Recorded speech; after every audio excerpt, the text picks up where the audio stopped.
Get you another water then. Thank you, sir. Thank you.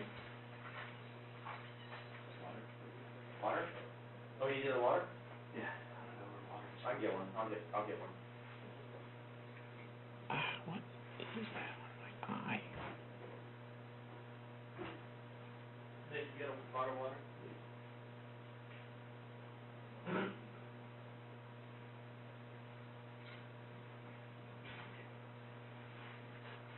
I'm pretty sure the Dunkin' Donuts caster is different when it's drink anyway.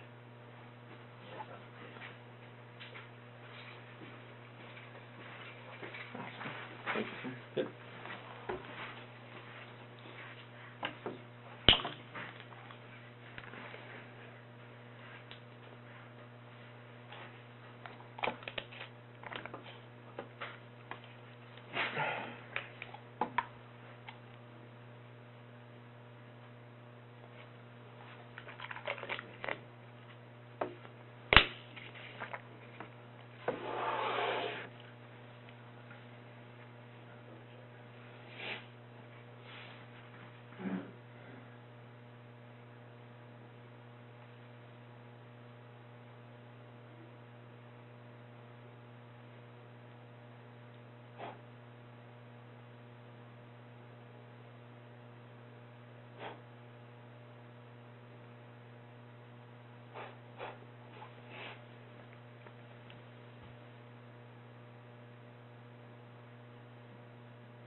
Hey man, real quick, we're just gonna pat you down for weapons real quick. Got anything on you? Guns, knives, drugs? Yeah, just stand up.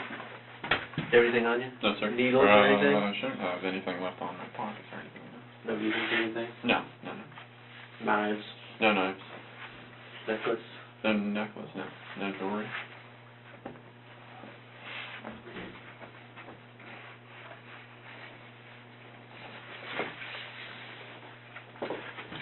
You need me to take my shoes off or anything? Or?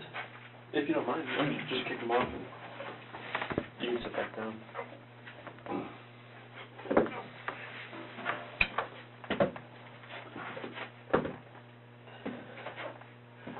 Thanks, man. You can slide it back on.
So you got a Coke or anything? No. I'll hold off on that. Though. Okay. Hi, I'm Eva. Hi. How are you? I'm here. Hey, we really appreciate you coming up here with us, and Sure. if any time during this you need to stop and go to the bathroom, want a drink, Snacks. then just let me know, and Sure. we'll be happy to get you in. My name is Danny Anderson, and I'm a deputy Seminole County Sheriff's Office, as is Eva. Okay. So we just want to talk to you a little bit, and we'll get this in and out, be on our way. Okay. Full name? My full name is Grant Tiernan Amato. How do you spell Tiernan? Tiernan. I like that. Your date of birth? May 20th, 1989. Okay. Home address? Home address is 2112 Salton Circle, Chuluota, Florida. 32766. Phone number? For the home or for... The home. Well, I mean, my original cell phone number was 407-687-0738. Home phone number was 407-971-1422. My cell phone currently doesn't have any service with it, so, I mean, it's just... So you don't have you haven't moved to another number, just that one's no longer good. My dad had told me that when he disconnected my service that he also changed my phone number. So I don't know what the new phone number is. Gotcha. But I mean, it's probably like you can probably still see it. Do you have the phone or? It was in my duffel bag. Oh, gotcha. Back there, yeah. Gotcha.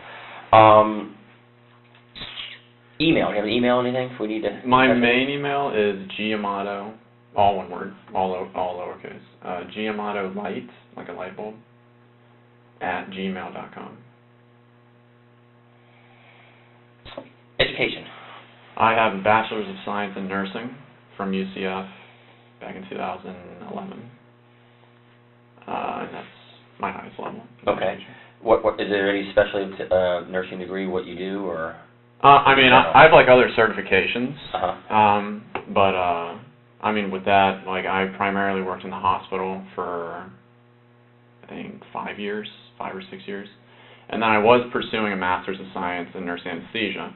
That was back in 2015, I believe. Okay. But then I didn't complete that, and then I just went back to nursing. And then when this whole, like, wrongful accusation of the grand theft charge that I told you about in the car, when that happened, I stopped working at the hospital, and then that took, like... I don't think we talked about that in the car. Well, I was accused of grand theft of the third degree back in June of 2018. That, like, went on for 6 months, and during that time, I obviously wasn't allowed to work because of it. And then... Where was that at? Florida Hospital South, the main one down in Orlando. Down on Orange Avenue? Rollins, that's what it is, okay. Rollins. Okay. So when that happened, obviously, I was dismissed from that job, and then I couldn't get another job because now you have an outstanding felony charge on your name. Sure. So then I got the attorney. It all went through, and then finally in December, they posted on the Orange County Clerk Courts or whatever website where your file is that there was no evidence ever presented. All the charges were dropped, and now I'm just in the process of expunging that from my records. Right. But because I can't keep just not working forever. Sure.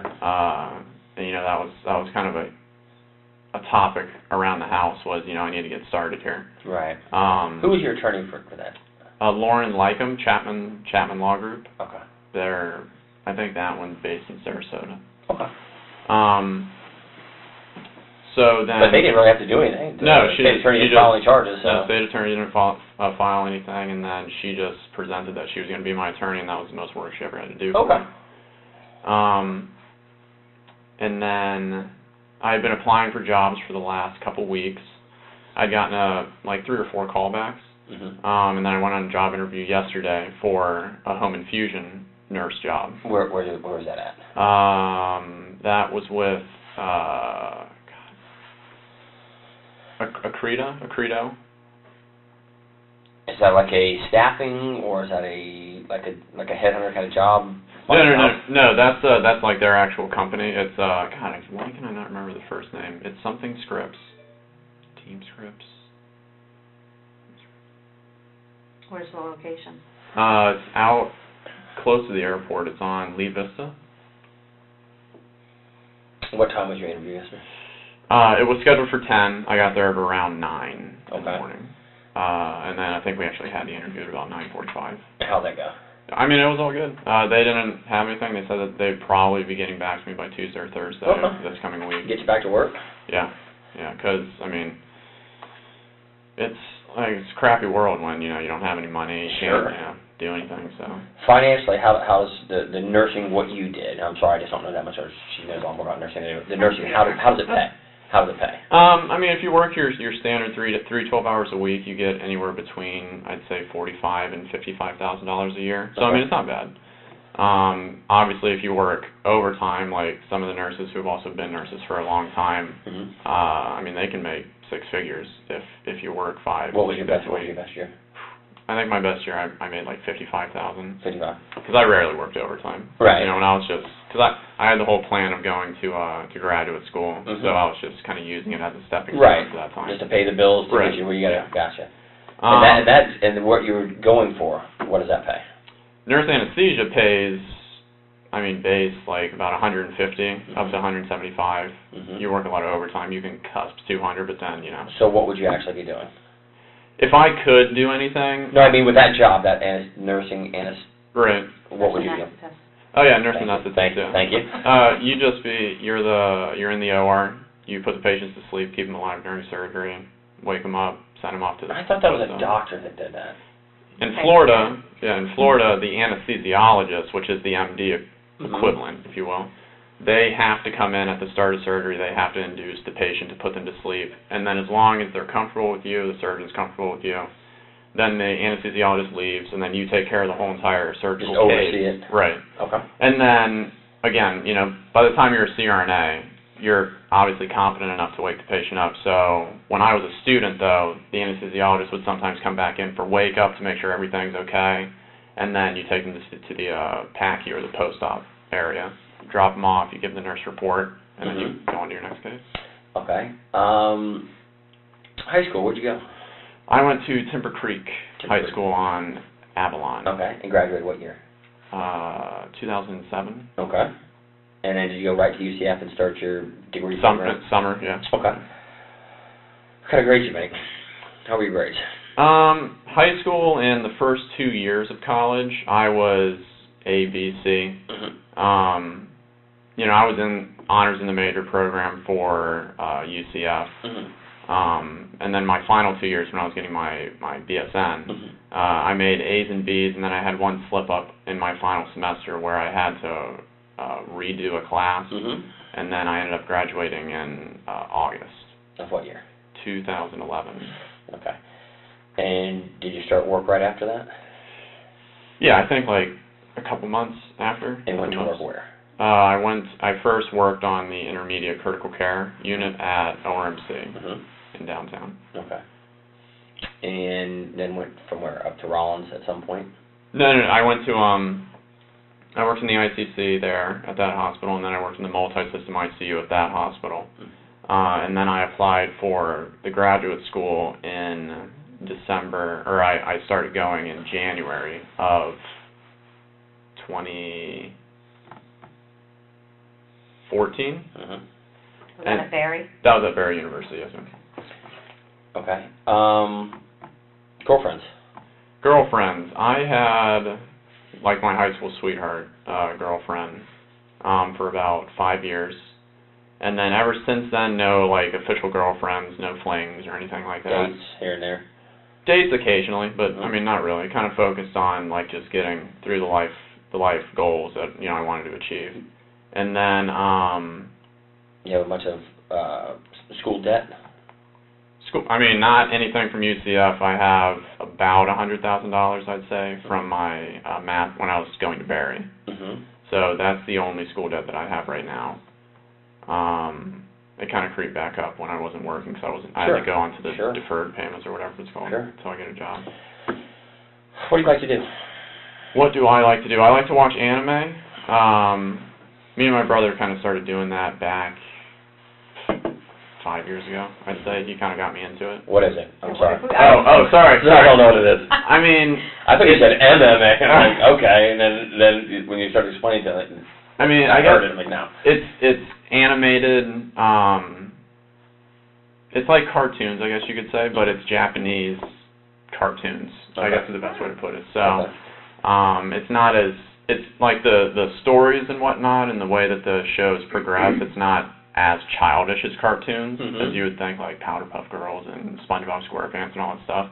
It's not like that. So it's adult-based. It's adult-based, yeah, you can put it that way, yeah. It's it can cover like slice of life, where it's just comedies. It can get dramatic, romance, all those different things. Where would one watch this?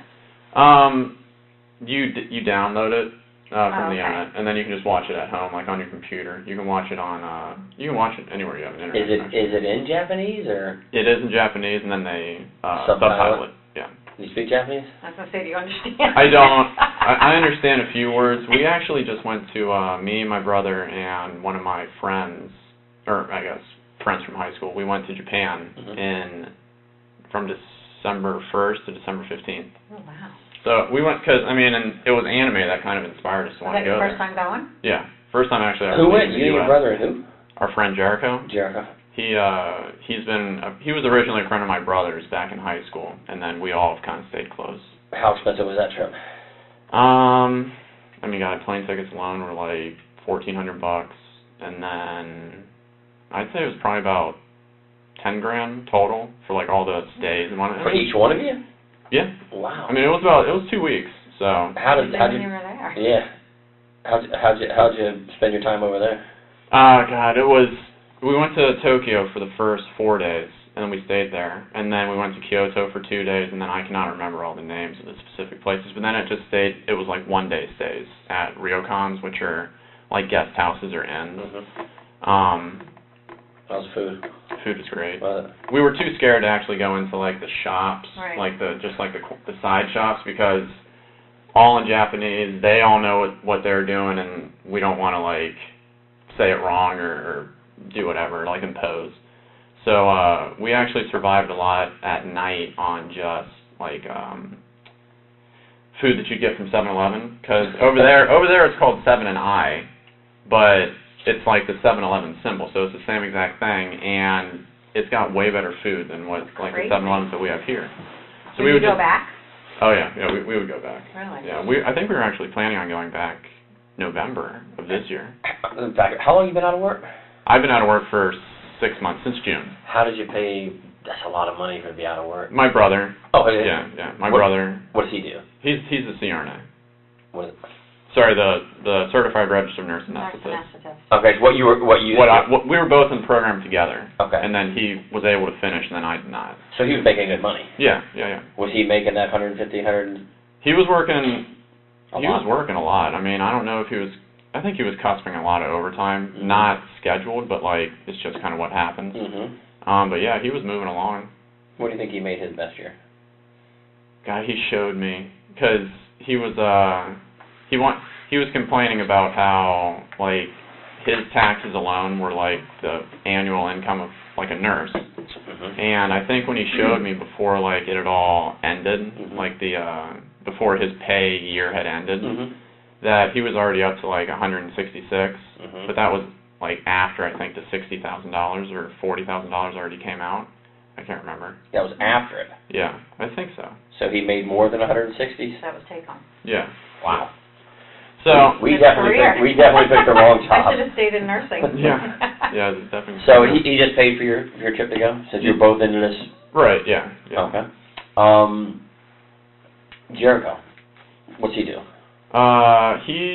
He's got just a high school diploma, so I think for the majority of the past year, he was working as one of those, what are they called? They're like the people that watch the security cams when you go into like a Gap or something like that. He's like watching for loss prevention. That's it, correct. How did he pay for all that? I guess he just saved. Your brother didn't have to pay for him? No, yeah. He like covered maybe some like daily expenses if there was like a taxi or food or something. Right. Yeah. How long did you guys plan this prior?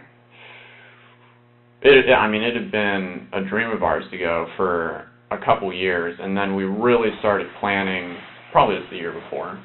Like actually like putting the money aside, getting all the reservations and whatnot scheduled. Like the dream trip to go there? Yeah. This is for that anime, you call it? I mean, it was the inspiration. Did you go When there? we went there, though, we just kind of took up all the culture because through the anime, you kind of see little glimpses of what the culture's actually like. Mm-hmm. So then we just wanted to kind of experience all that. So it was a good time. And definitely worth going back for. Definitely. Hobbies. What do you like to do? Okay, so Besides the anime. Besides that, we would play video games. We actually just got like a virtual reality headset thingy Mhm. for like the computer. That was kind of fun. What kind of games do you play? God, back in the day, we played Call of Duty a lot, like back in the day, and then we got out of that because it was just starting to get too like Which system did you use? PlayStation. Oh, PlayStation. Then we went to Xbox because that was like what a couple of our friends had. And then we went back to PlayStation. And then me and my brother got into PC gaming. Where on that we just play like MOBAs, which are like strategy type games, RPG type games. So I've got to ask as you're into these game stuff. I know none of Did that. you hack? Did I hack? You guys, did you and your brother hack games? With Are you the guys that I've played with when I was out of work for a couple months because of an injury that would hack and would cheat me and lower me down to the lowest level of nothing? Oh no. Okay, We weren't okay. we weren't that technologically gifted. But I mean we would use like glitches or something like that when we would play on the PC, where you could like have no recoil or it would like auto aim or something like that. So yes is the answer to your yeah, I mean because but we didn't hack other people's accounts. no, but there's I've seen people in the middle of an Xbox game. They'll tell you that they'll find somebody that's cheating, and you'll see this big hand come in and grab them. They say, "Come over here against this section of the game," and the guy's splatted against the wall, and they just stand there and they shoot him. He dies, and he comes right back there. Oh, geez. You're not one of those no, guys. No, Okay. I don't even All right. Fortunately, I Because we're fixing to have a big problem because you probably got me before. So you guys play a lot of the PC games then? Yeah, we started getting into PC games primarily. I haven't turned on my PlayStation in months. I think the only other game that we really played was Fortnite, but then that was starting to get to like. That's a big deal right now. Yeah. The younger Kids are all over it. generation. And actually, yeah, during the time that I was that I wasn't working as a nurse, I tried to do the whole Twitch streaming thing. What is that? I'm sorry. No. We're kind of older where you have to explain a lot of this to us. With Twitch, it's you got your mic and then you have your face cam, and then basically people are just watching you play whatever game you're going to say that you're playing. Okay. And then they can donate, they can subscribe to you, which then you get like a monthly payment. Did you have anybody doing that for you? I had I think I was up to like 30-something subscribers. And what would you charge them to? With subscriptions, there's 4 tiers of it. Tier 1 is just $5. So right when you see that you blank subscribe to it, you get $5. Is that monthly or just total? Actually, Twitch pays you every 45 days because you're like an independent, self-employed or something. No, but saying with their account, though, they subscribe to you. Would it be for a 30-day period? Or Yes. So every 30 days, they owe you another $5. If they resubscribe. Right. Yeah. So then there was that. Tier 2 was like $10. Tier 3 was $15. And then if somebody tier 4'd, it was $24, I think. And what does that get you for? All that the higher tiers do is they give you like more emotes, like little things you can put in chat, so that when you're playing, everybody who's in your room can chat about what you're doing or anything random. And then donations can range from 1 cent up to however high a person. So what were you making off of Twitch a month? Nothing really significant. It was like. So you said about 30 people at one time subscribed to you. So a minimum what? $150. $150, and then a few donations. But primarily, I guess just keeping myself busy, doing something. There's a lot of money in this. Now, are these adults doing this or kids? They're in their early 20s. Okay. There's thousands and thousands of streamers who do that on Twitch, but there's maybe like 5 that make 6 figures. And then like the 2 most prominent ones are Ninja and Tim the Tatman, and they both play Fortnite. Like Ninja, I think, makes $300,000 a month from just doing it. $300,000? Yeah. And where's he at? Like, where does he live? No, U.S., Japan, somewhere. Oh, yeah, he's U.S. I think he lives up by Chicago or something like that. But he's only 24. I'm like so oblivious to all this computer stuff. No, we played Atari when I was younger. Atari, yeah, nice. Retro gaming. Or Pong. Pong, yeah. Pong. First one. So you do that, and so you got a lot of computer knowledge. A good amount, yeah. I mean. Oh, more than the average person. Yeah. I'm computer savvy. Yeah. You have a computer at home? Good computer? I have a gaming PC up in my room. And then there's another gaming PC downstairs that we just built for the VR specific. You guys build it? Yeah. And then, but I mean, yeah, even for like my gaming PC, like we would buy all the parts and then we would put it together our own little studio way. What would a good one cost you?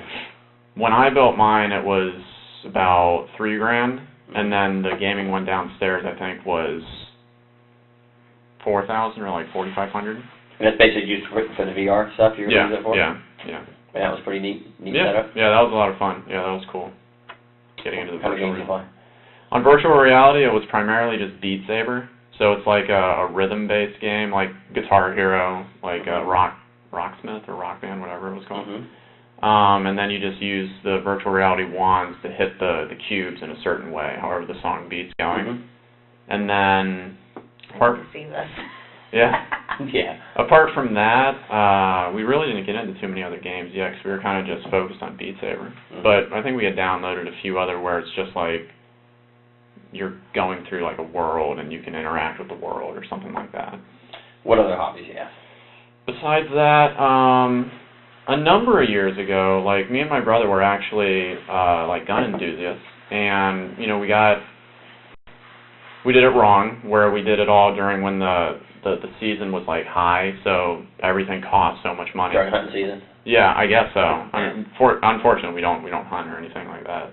But we would go like clay shooting. Where'd you go? Primarily the place we went to is Quail Creek Plantation. Where's that at? Like I was telling you in the car, I don't remember the. No, is it local or is it? It's like an hour and a half away from here. You know what county it's in or city? Quail Creek Plantation. The only place I know, a gun range I really know, I mean, that you'll do stuff like that is out in Geneva. There's one in Geneva, right? Yeah, I think there's one out there. I mean, that might be where it is, but I don't remember the city specifically. But we would do the clay shooting, and then we were part of the Volusia County gun and shooting Gun club or something? Yeah, whatever it was called. But that was like 2 years ago. The only thing that we really kept up with was clay shooting. But even that, I don't think we've done that for like 8 months or something. What were you shooting with? What was your gun for that? What did you like? Me and my brother both got the Benelli, like long Super Magnum, Supernova, I think it is? Supernova. That's what it is. We both had those, and then during the time where like I was struggling, like in this last 6 months, I mean, I sold all of my guns. What'd you have? What did I have? You have a little gun collection going? I did. I had about 4 ARs. They were all just where you would buy like the different parts again, kind of like with the PC, and then just put them all together. Because I'm not gun like that. Why so many ARs? I mean, again, we were just like an enthusiast for wanting to build our own things and just kind of seeing what we could come up with. Were you building stuff, or you buy them already made? We would buy the specific parts and then have them sent to the gun clubs or whatever, so that you could pick them up. And then we would put them all together. You guys build them yourself? Didn't have nobody do it for you? No. Yeah. So you had 4 ARs. What'd you have? What else? Besides that, I had Benelli M4 shotgun. Yeah. Tactical shotgun. Tactical shotgun. What were you using that for? That was like our favorite. That was just our gun that like me and my brother both had one of those. You both had one. Yeah, and then we had that had always just been our dream gun that we just wanted to have, was a tactical M4. We took it to the range a couple times just to put some rounds through it. I've got an M1. Oh, nice. Yeah. But the M4 is much nicer. Yeah. And then we had the Supernovas, which we just used for clay shooting, and then pistols wise. I had, I think 4 or 5 just pistols. What did you have? I had a Glock 17, I believe it was. I had, it's not the Shield. It's a Smith & Wesson M9 something. I don't remember what it is. And then I had a Taurus, which was, I think, like a 45 caliber. And then I had, again, it's like the dream gun that I always wanted, was the FN Tactical 45 with like the threaded barrel and all that stuff. The TV gun? Yeah, exactly. Mhm. No suppressors or anything Right. like that, because again, during that time, it's like to get your stamp alone would take 6 months, and then you gotta wait however long to get that back. So we never got that deep into it. Still have them all, or you said you got rid of some of them? I sold all my guns. Yeah. Which some did? The Florida Gun Exchange. The what? Florida Gun Exchange. Where's that at? It's down in. They have one in. God, I am just. It's some Ormond Beach. Ormond Beach. That's the one. You took them over and sold them? Yes. Sold them all at one time, or? No, just kind of because I didn't want to go in with too many. Right. Then I felt like they They'd would look at you like, who's this guy with all these guns? Yeah, or they would like cut me a lower deal because Right. I'm giving them like a whole bunch. What'd you get for the ARs? ARs, unfortunately, like it wasn't that much. It was only like $3,000 or something like that For the all of four? them. Yeah, just because they're How much you spend on them, you think? way more, like at least double. Because again, we bought them during the height of the season, and then I'm selling apparently where it's like not a good season to sell. And they told me that if they're not just like companies that I can't even think of one, like companies that make their own, and they're just like a fool, like this whole gun is all by this company or whatever. Those apparently sell for more than like a custom one, because some people might not like what I put on it, you know. So I think that's why I probably didn't get it. How about the handguns? What'd you get for them? Handguns was maybe like total was like $1,500 or something like It that. had a lot more in those. And the FN alone was $1,600. You buy all them all new? Yeah, all new. The rifles you put together. Rifles we put together. You customized them. Yeah, the But the handguns were they? Handguns were brand new. Shotguns were new. What'd you get for shotguns? What'd you get for the M4? For the M4, that one was like the highest one. I think they gave me like $1,100 for it. What'd you pay for it? About 15. Yeah, 1500. that's not too So bad. Not too bad. Not too bad. And then for the Supernova, it was only about $700, but that one cost about $1,200. And that one, I think we actually had to get from Gander Mountain, way back when. Do you have any of these left? Anything, or do you keep anything for yourself? No. I ended up got rid of everything. Got rid of everything. So I was just trying to get some semblance of money in. Keep up with your payments. Keep up with my payments, but also because like the whole trip was coming down the line. You know, my brother had to like foot the bill to get the attorney. So you know, it's like there was a lot of stuff. What did you pay the attorney, you know, offhand? I think it was $8,000 for the holding the attorney. Retainer? Like, retainer fee. And basically she had to do nothing.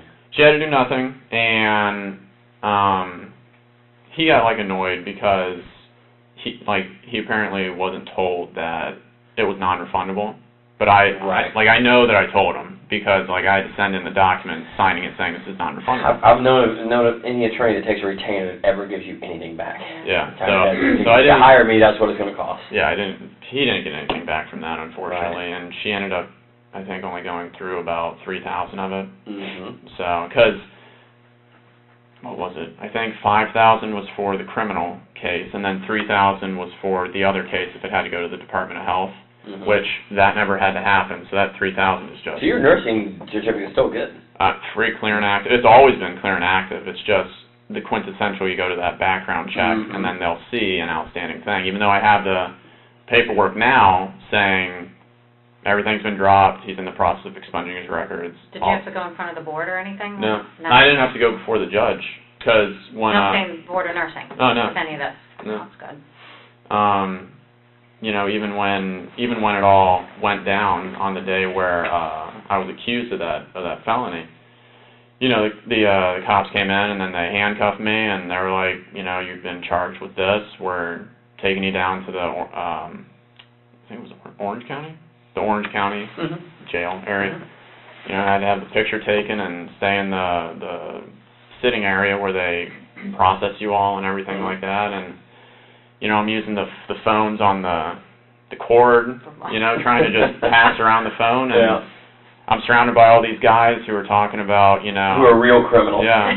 Who are real criminals. And the first person I call is my dad. My brother. And...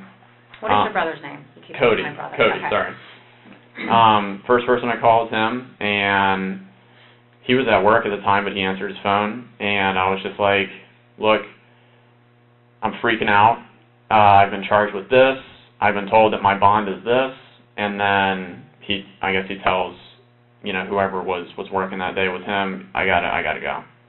So then he calls my mom, he calls my dad, he smooths things over as best as he can. He's just basically saying, I'm going to pay this. And then I think I was there for like 7 hours or something, even though it was paid within like the first hour. Right. It just takes a little time to get all Right. the paperwork and Right. the booking in and then the bond process to go through. to Right. get out. Right. So that's dismissed. You're out looking for jobs, applying pretty regular. But yeah, I mean, I'd say pretty regular. Anything left in savings? Nothing left in savings. I think I had like $300-400.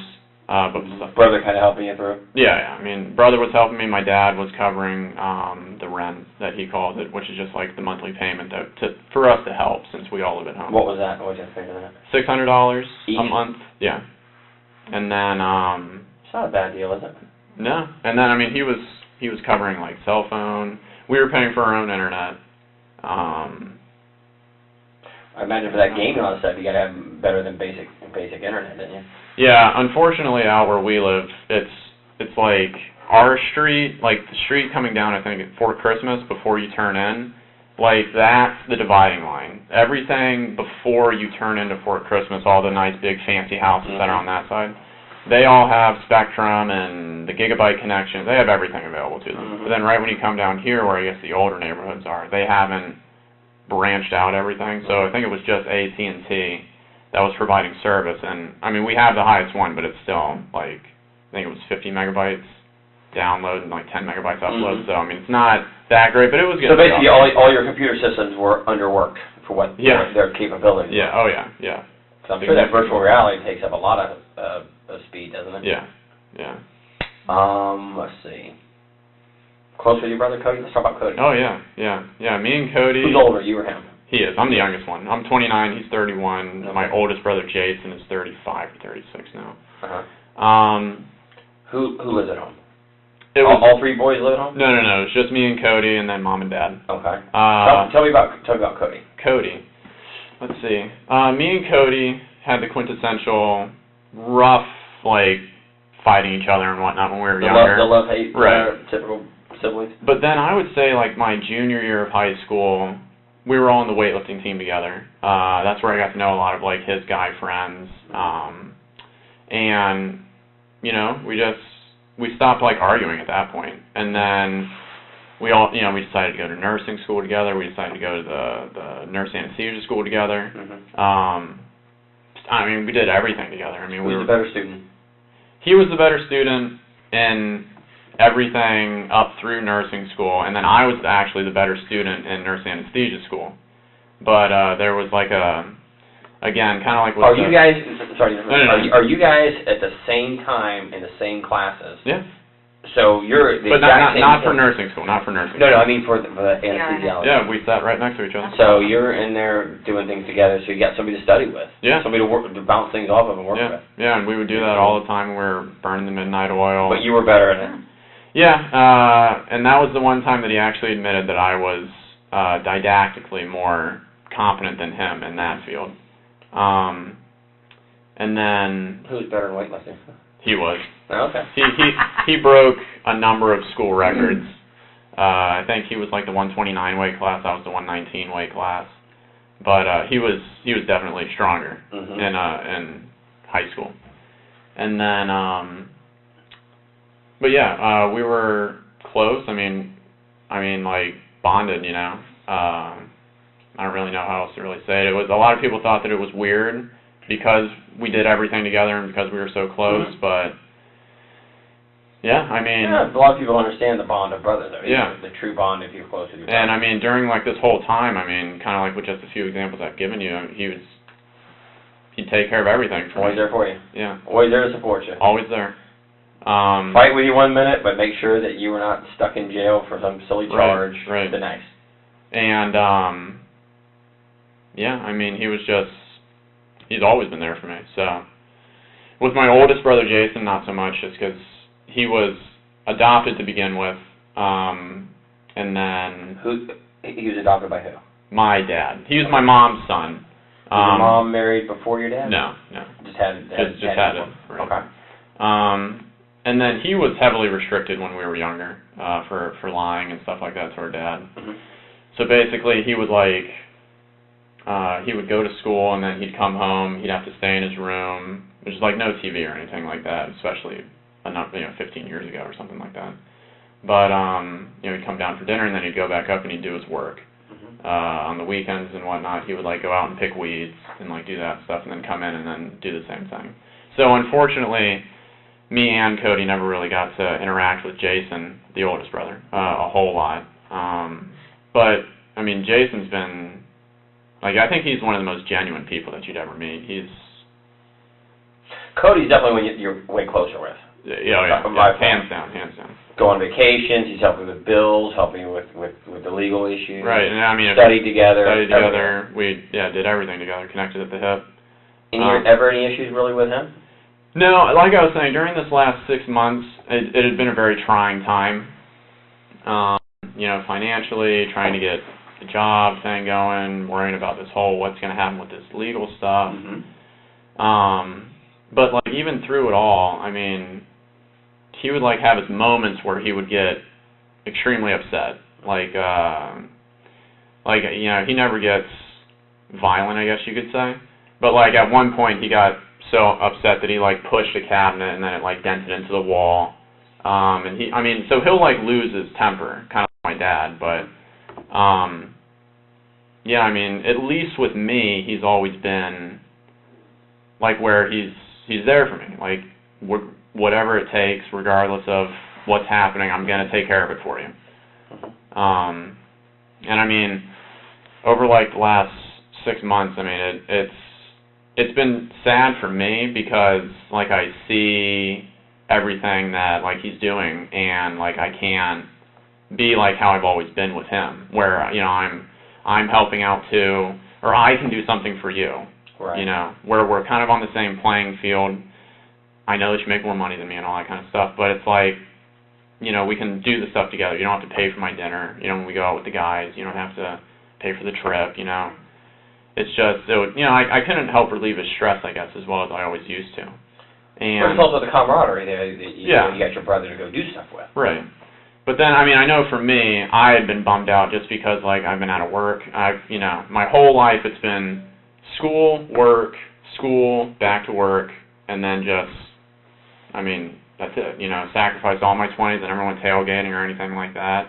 Do you have any issues with depression over all the legal issues and beyond? I would say that I was depressed, but I'd always put on the happy face for like my brother and whatnot. How would you deal with the depression? I'd talk to God. I'd try and just rationalize it in my head that I haven't heard anything from this attorney in 5 months, 6 months. You'd think that if it was something so severe that you would have heard about it by now. So I was just trying to rationalize to myself that hopefully this can all get taken care of, and then I can get back. I was looking towards the future, then I can do like what I'm doing now, where applying, everybody likes me when they talk to me and they look at my resume and they see all my experience, and then just waiting for if I get the call back. Well, you got, of course, I'm sure you know this. You've got that little blemish. Yeah. Over no fault of yours, it goes away, but still it's there. They can see it. Right. And you have to explain away. Right. Here, even though it was dropped, you still have that little check mark that you've got to get by. Right. And then that's tough to go from what you were and you're working towards the job your brother has. Right. And the financial gains, the difference between being a nurse and the program you're going to, it's a huge burden on you, of course. Yeah. Did you ever take any medication for the depression? No, never. I never took any or even self-medicate? No, I never took any like antidepressants or anything like that. I think the only thing, just because like sleeping was kind of off and on at a time, I would take like Benadryl just to like help me go to sleep back at home, and then when I think the only other thing is like sleep aid, which is again it's just diphenhydramine. Secondary side effect is just drowsiness. It's not like its actual purpose. And then melatonin, just to help with the sleep cycle. Because I worked nights all the time, so I was always a night owl, always awake. And then now it's like trying to get back into because I'd be going to days. But that's the only thing I ever took. And then Advil, ibuprofen for like headaches. But no antidepressants, no medical history, none of that type of stuff. Well, you and Cody, since you've been adults, any physical fist fights, anything? No. When we were super young, but besides that, no. Yeah. So living at home is who? Me, Cody, Dad, and Mom. Tell me about your mom. My mom has, she's always been the, it's kind of like Cody, she's always been the one that focused on me. Mm-hmm. And, she worked at home. What'd she do? She was, God, I do not, like something manager, like a client manager for Nuance Transcription Company.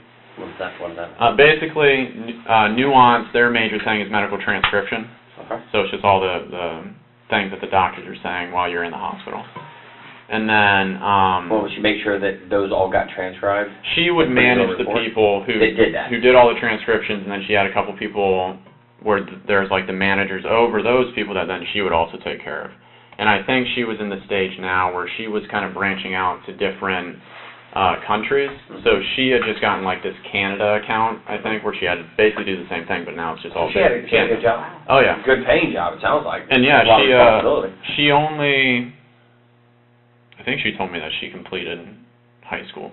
But if she didn't, then she didn't have a high school diploma, or she did. I honestly can't remember. Mm-hmm. And with that, when she first started doing everything, like with my dad, she was just a medical transcriptionist, so she's making like $35,000 a year or something like that. But now she had worked her way all the way up to making about $90,000 a year at this job. Stressful as hell. You know, hard work pays off. I'd hear her complain and do all that stuff. Where was her office at? You come down the staircase and then it's right to the right. So it's like, it's got like a potted plant in there. It's got like a bay window. Or like 3 windows. No, when I say office. Oh, at home? She worked at home? Yeah. Oh, I thought you said she worked at...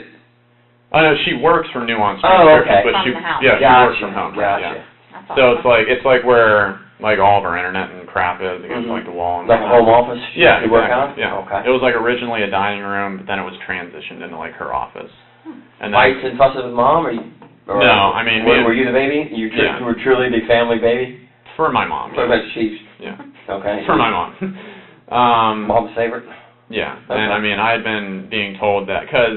Again, it's like this last 6 or 7 months was just like stressful for everybody. Sure. And, you know, countless times my dad would like come up to me and he'd make like me feel, like he'd try and use things and word things to make me feel guilty so that I would, you know, do everything that I can, like get a job. Almost like a motivation. Right.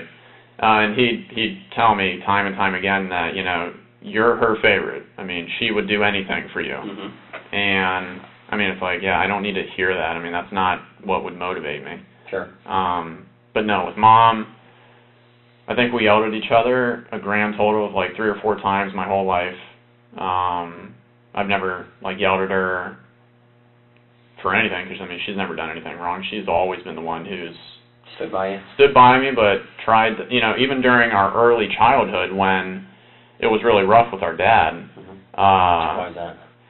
My dad's a Leo type A, Italian personality man. He's very focused on his future. He's very focused on everything that he's sacrificed in his life for the betterment of all of us. You know, like he's always dreamed of going hiking up in the mountains. They have a property up in Tennessee that they built. And you been there? Me and Cody and Jason have never been up to that house, just because... Mom and Dad hide that from you? That's our secret hideaway? A little bit. No kids allowed? A little bit, but, I mean, they... Have you seen the pictures of it? Oh, yeah. What kind of place is it? It's nice. It's like, I think my dad has emphasized that it's about half the size of the house out in Chuluota, where we all grew up. But it's, I mean, super modern. It's got, like, the brick layout on the whole thing. It's on, like, 4 or 6 acres or something like that. And where's it at? Tennessee, is that? Tennessee, and it's Is this up in a place like they rent the rental cabin areas, where a lot of touristy people? No, it's very secluded. Okay. It's God, why am I so terrible at remembering these things? It's like an hour out from Gatlinburg. Okay. God, I can't remember. But it's that kind of general area. It's very secluded. It's like you see a house like on the satellite thing, and then it's got like acres and acres and acres of trees, and then you might see like another house right over there. And then off like the back end of their property, they would send us pictures where it's got like the guardrail, but it overlooks like a valley. So that property had actually been causing my dad a lot of stress because I think it's been built for like 5 or 6 years. He only goes up there once every month, once every couple months, just to do maintenance, not to like enjoy it. And then every like other month, him and my mom would go up there for like a week. But again, it's like my mom would always just be like, you know, I'm working every day. Like we're doing stuff in the yard, we're clearing this, clearing that. Didn't get to enjoy the Right. And then my dad, apparently there was like this hog issue up there that it's been destroying his lawn, you know, everything that they're maintaining. So, you know, he was like stressing about all the money that that's costing him, and yeah, so like, yeah, I guess back to your original statement with my mom, never any issues. I mean, it was always, like, if there was somebody that I could talk to and, like, Cody wasn't available, I'd always talk to my mom. I'd always let her know what's going on. Yeah, I mean, she would help me out through anything. Okay. Tell me about Dad. Dad, what does he do? Dad's a pharmacist. Okay. He works for CVS. He's been a pharmacist for, I think, 35 years or so. Always worked for CVS? No, he worked for the hospital, ORMC actually, or I think it was something orange back in the day. But he worked for ORMC for about 15 years, and then he worked with home infusion with ambient healthcare for like 11 years or 13 years. And then he finally got into the sales one with CVS. What do you mean? Where he like sits in a cubicle and then he's got the headphone on, and then if somebody calls in, he just like tells them what they have to do, like pharmacy-wise. So talking to other pharmacists? Retail pharmacy. So he wouldn't go to like the CVS's that you see on the side of the road. He was at like Caremark or something like that, which is owned by CVS. It's like 650 employees. He'd tell me about like how it's a bunch of pharmacists doing the same job he's doing? Yeah. Basically talking to other pharmacists? Talking to other pharmacists, talking to doctors, talking to patients. Gotcha. Patients for like their home health care stuff that they have, and they just call into the 24-hour pharmacist, and then you know, they help them through with whatever they got. Did he like that job better than being in a CSA? No, he hated it. He tried because he was fired from and then he was like IV home infusion with Florida Hospital's home infusion group for only about 2 or 3 years. He was fired from that for being, like, I guess, to not, like, soft, but like an asshole, because he would, like his manager or something was this, like, young woman, and then she was giving him crap, and then he's like, I've been a pharmacist for this many years, like, and you're younger than me, it's like, I don't have to listen to you, you know. Right. So I guess he blew up one day when he was down at work, and then because of that, he ended up getting fired, and then he was out of work for about 3 months. And then he was trying to get back into the hospital system, trying to do home infusion again. But because of how old he is, and because he has an RPH degree, which was the original pharmacist degree, he doesn't have the new PharmD. He just hog issue up there that it's been destroying his lawn, you know, everything that they're maintaining. So, you know, he was like stressing about all the money that that's costing him, and yeah, so like, yeah, I guess back to your original statement with my mom, never any issues. I mean, it was always, like, if there was somebody that I could talk to and, like, Cody wasn't available, I'd always talk to my mom. I'd always let her know what's going on. Yeah, I mean, she would help me out through anything. Okay. Tell me about Dad. Dad, what does he do? Dad's a pharmacist. Okay. He works for CVS. He's been a pharmacist for, I think, 35 years or so. Always worked for CVS? No, he worked for the hospital, ORMC actually, or I think it was something orange back in the day. But he worked for ORMC for about 15 years, and then he worked with home infusion with ambient healthcare for like 11 years or 13 years. And then he finally got into the sales one with CVS. What do you mean?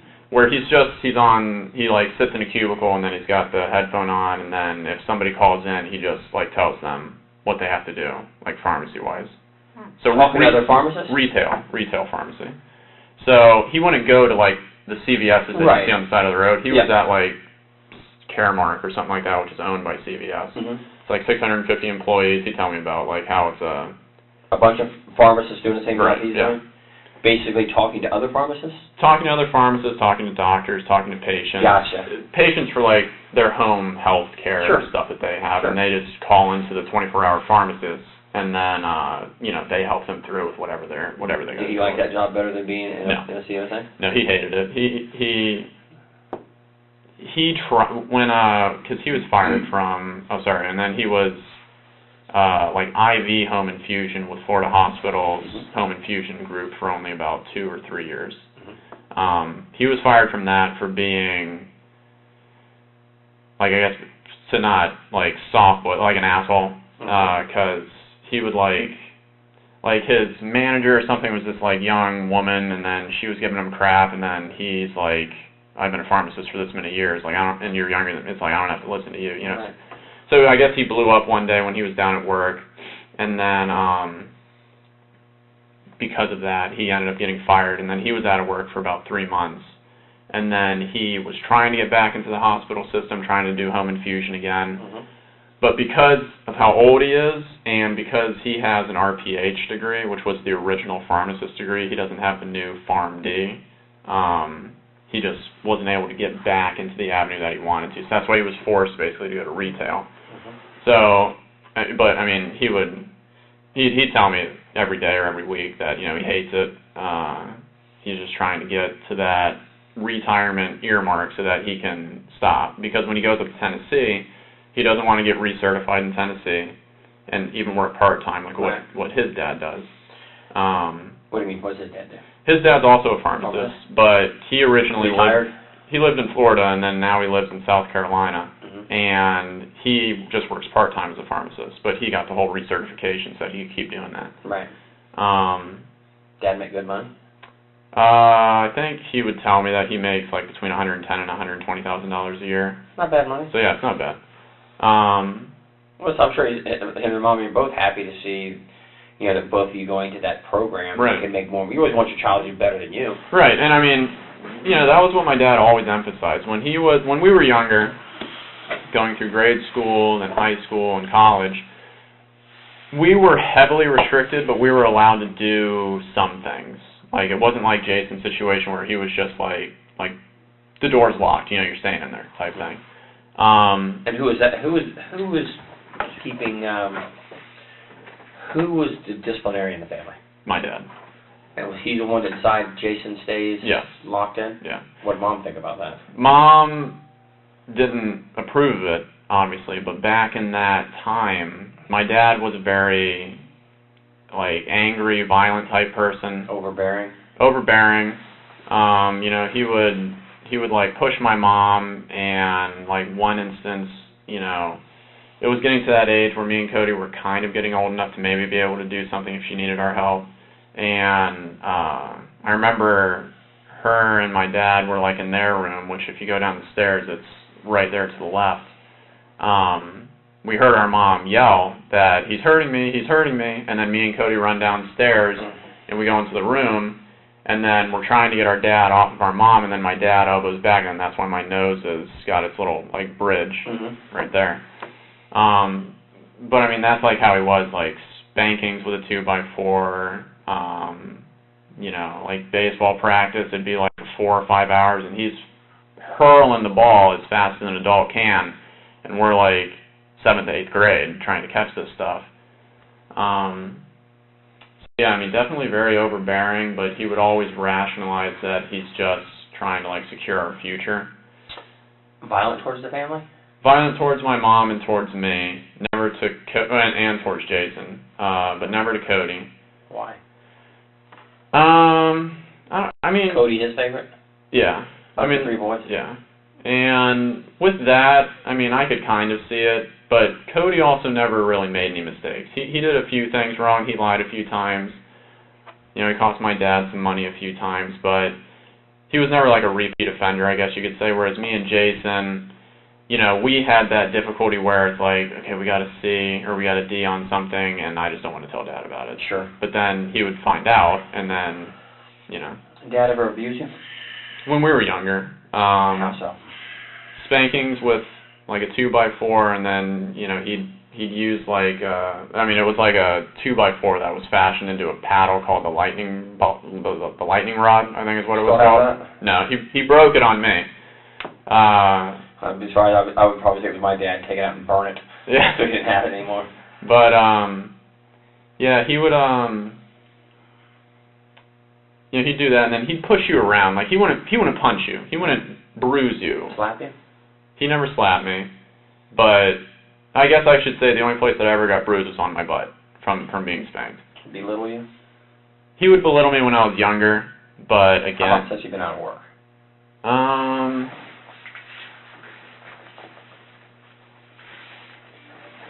No, I mean, not really. He would just make me feel bad that, like, he would make me feel bad that Cody's doing all this stuff to, like, And you're not. And I'm not. Like, I'm not contributing. You're not as valuable, maybe. Right. Maybe that's not the right word, but you're not contributing enough to what needs to be done. Right, and then... but nobody knows better than you that you want to be out there. Right. You want to have it. And I mean, the problem, I guess, was that I was always like the jokester, the one that could calm everybody down, make everybody smile. If it was a heated situation, I could say a joke or something and then make everybody kind of move past it.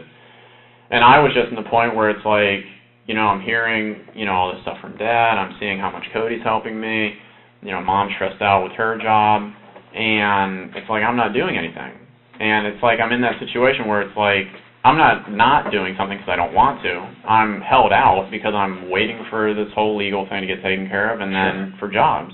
We've been talking for a while. Need you get stretch your legs, go to the bathroom, everything real quick? I'm good. Yeah. Okay. 12 hours a day working as a nurse. I'm used to sitting or standing. Take advantage of it. That's why I said I want to make sure that if you do, we take those breaks. And sometimes it's time to collect your thoughts because, just sitting talking. Right. Thinking about what you're saying. I want to make sure you got a break spin in because this isn't the hospital. And make sure that you want to... No, I'm good. It's like with water and stuff. I'm not a breakfast person and waters. So... When's the last time your dad put his hands on you? The last time my dad put his hands on me would be, I'd say,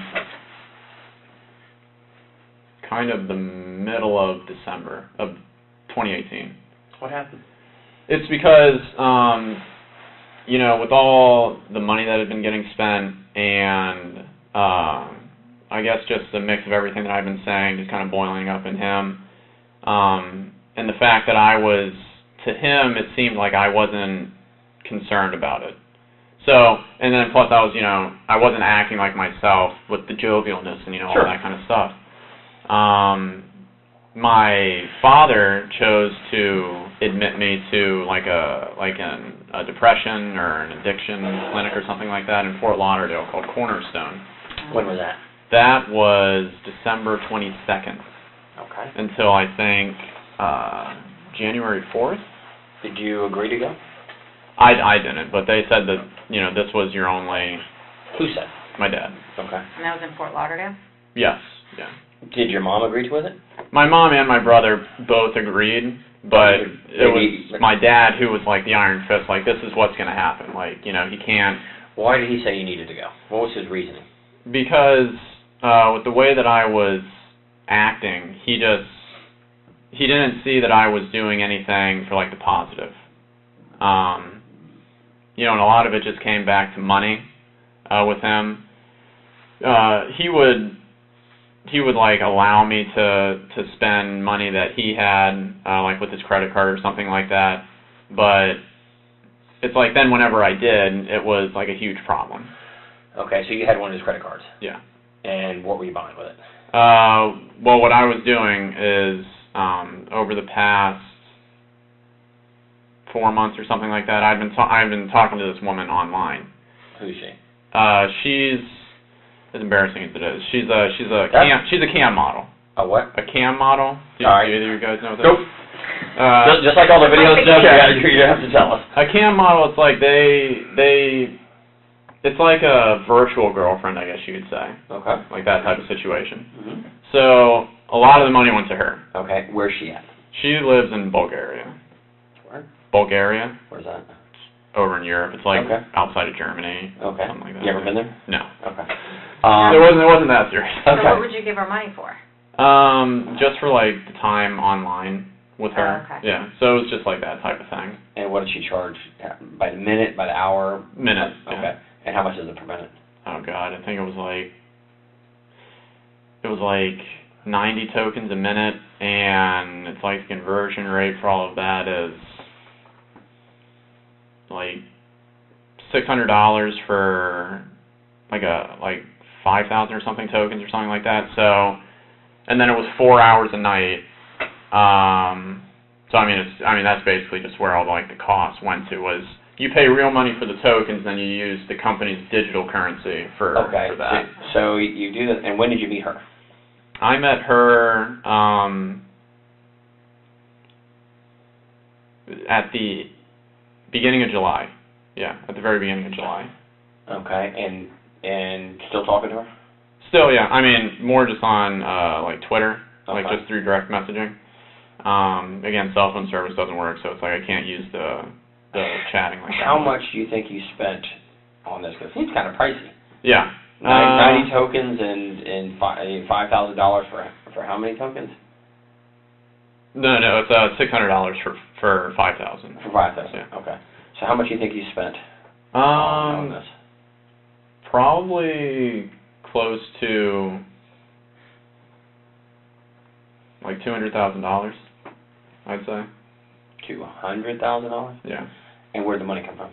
Money came from me, my brother, and then my dad. Did they know where the money was going to? They didn't know that it was going to a cam model. What did you I think was of it? saying that it was going towards my Twitch streaming, like Beginning stuff. like advertising, like putting my name out there and that type of thing. But based on what you're telling me, only so many people make so much money. I think just a few Just in a the country handful. make a bunch of money. Right. So that was like the ultimate goal is to get to that. I was level. hoping that the stars would align, and then I would be like one of those people, because I was good at the games, and I'm a funny, pleasant person on the camera and that type of thing. So, yeah, I mean so I guess to like bring it all back with why I was brought to Cornerstone, it was a mix of all of those things. It's like he felt like, he felt like You need to be grounded. yeah. And so then I was there, I spoke to like the therapist and psychiatrist and all that stuff. I didn't need any medications for anything. They had analyzed it as, this is an isolated event. You've been out of work, you have this PTSD from the whole getting arrested thing, and I mean, the last thing on my record was, I think, a speeding ticket back when I was at UCF. And then, just having all of that stuff going on, but then they had signed me up, I think, to be there for 60 days, but then I was only there until January 4th, so. Who paid for that? My brother, Cody. What was the cost of that, $15,000. It was $15,000, and then I think when I had gotten back, we were going through the process of calling them and seeing if we could get any type of refund, and I think they said that he was going to get refunded $3,000 from his $15,000. Sure. But I don't. There so long. Right. But I don't know if that transaction had ever gone through yet. So their final diagnosis of you was what?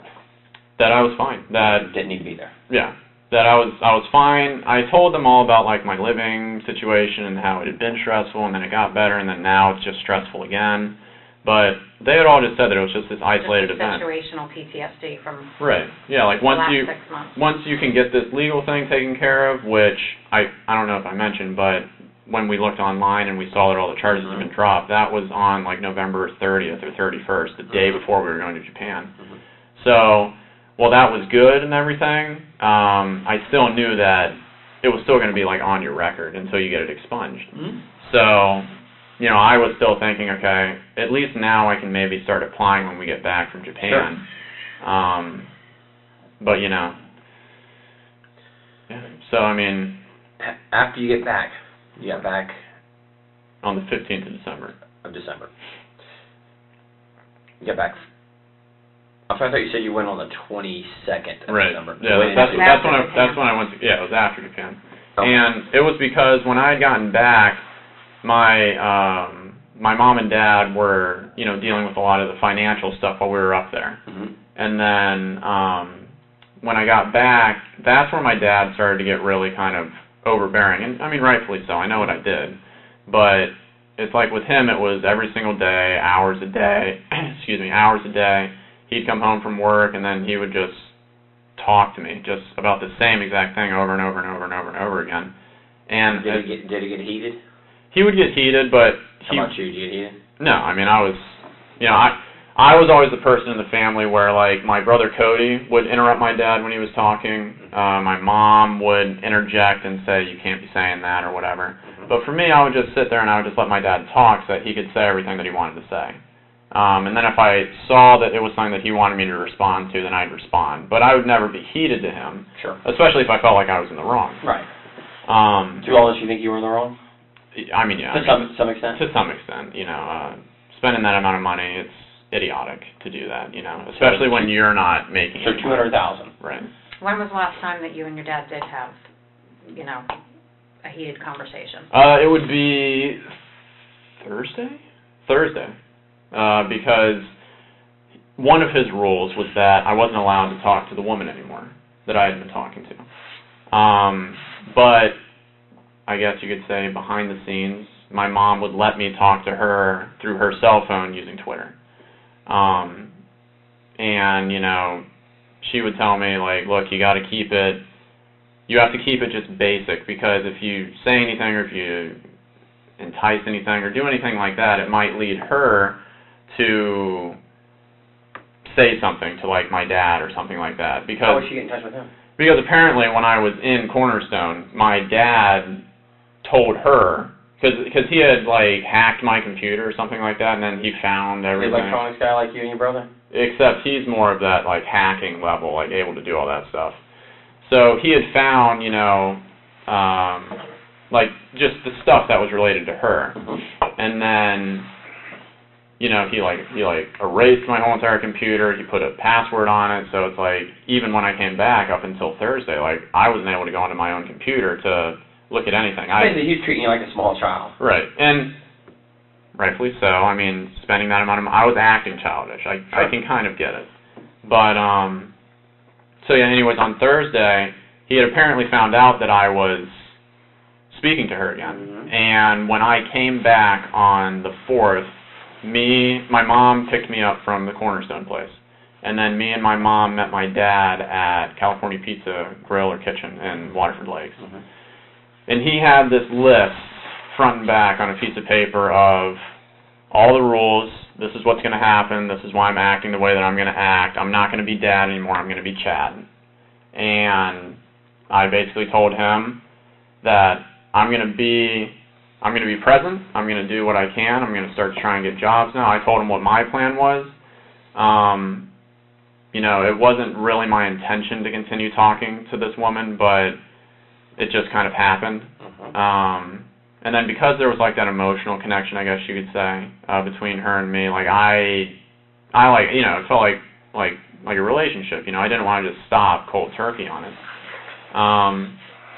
So he had apparently found out, and then Unhappy. Right, and one of the stipulations was that he told me at the dinner was, if you speak to this woman again, you're out of the house. Like, I'm kicking you out. You can pack up your shit, and then you're off my property. And then, because of the way that he used to be, he had told me that basically if that happens, that if I ever step back onto his property, that he would kill me. So, you know, on Thursday, that all happened, and then I was in the process. I was getting all my stuff together. I was piecemealing it out to the car, and then, you know, I had an interview on Friday, so I had to get my suit out to my car. I was trying to just get all of my necessities as best as I could from, you know, a lifetime of living inside the house. Sure. And then my brother was working that night, and I think he was working like one of his long nights, but he ended up getting off early. And then I had met with my brother before he came home, just like in the neighborhood area. And then Where? it was just on the like the back side of the house, like along, I don't remember what that road's called, but it's like you take the bend where it has those two blinking lights, and then it's just down that road a ways. Not for Christmas. Is it before Christmas when you still turn the corner? I think so. I'm not Maybe. sure. I think so. Well, it was just down that road. Okay. And then I basically brought him up to speed, and he had told me that he was going to do whatever. What time was that, you think? God, what time was that? What time did you go to? Let me back up a second. I apologize. You, Mom, and Dad go to California Pizza Kitchen in Waterford at what time? Oh, that was all the way back on January 4th. Oh, you said Thursday. No, that wasn't Thursday. No. No, That was when I had come back from Cornerstone, Gotcha. and he was giving me the rules. Okay. Okay. Yeah. So Then do Thursday then. We'll what check with happened? that. That Thursday that you meet with Cody down the street. This is this past Thursday? Yes. Okay. Tell me about that. After you and your dad argue. After me and my dad had argued, and he had told me, this is how it's going to be, and all that stuff. Okay. This is at the house this past Thursday. Yes. Yeah. Okay. Because this is what now? Saturday. Saturday. So Yeah. past Thursday, I guess you could still say. So then I spoke with Cody. He told me about all that. He had given me his debit so that because I don't have any money and I don't know where to go. I'd never been out of the house on my own. And then the last thing that I was told was just that basically once again that he'll take care of it because This is Cody. This is Cody. What time is this approximately? I'd say a little after 10:30ish at night. Thursday night. Thursday night. Okay.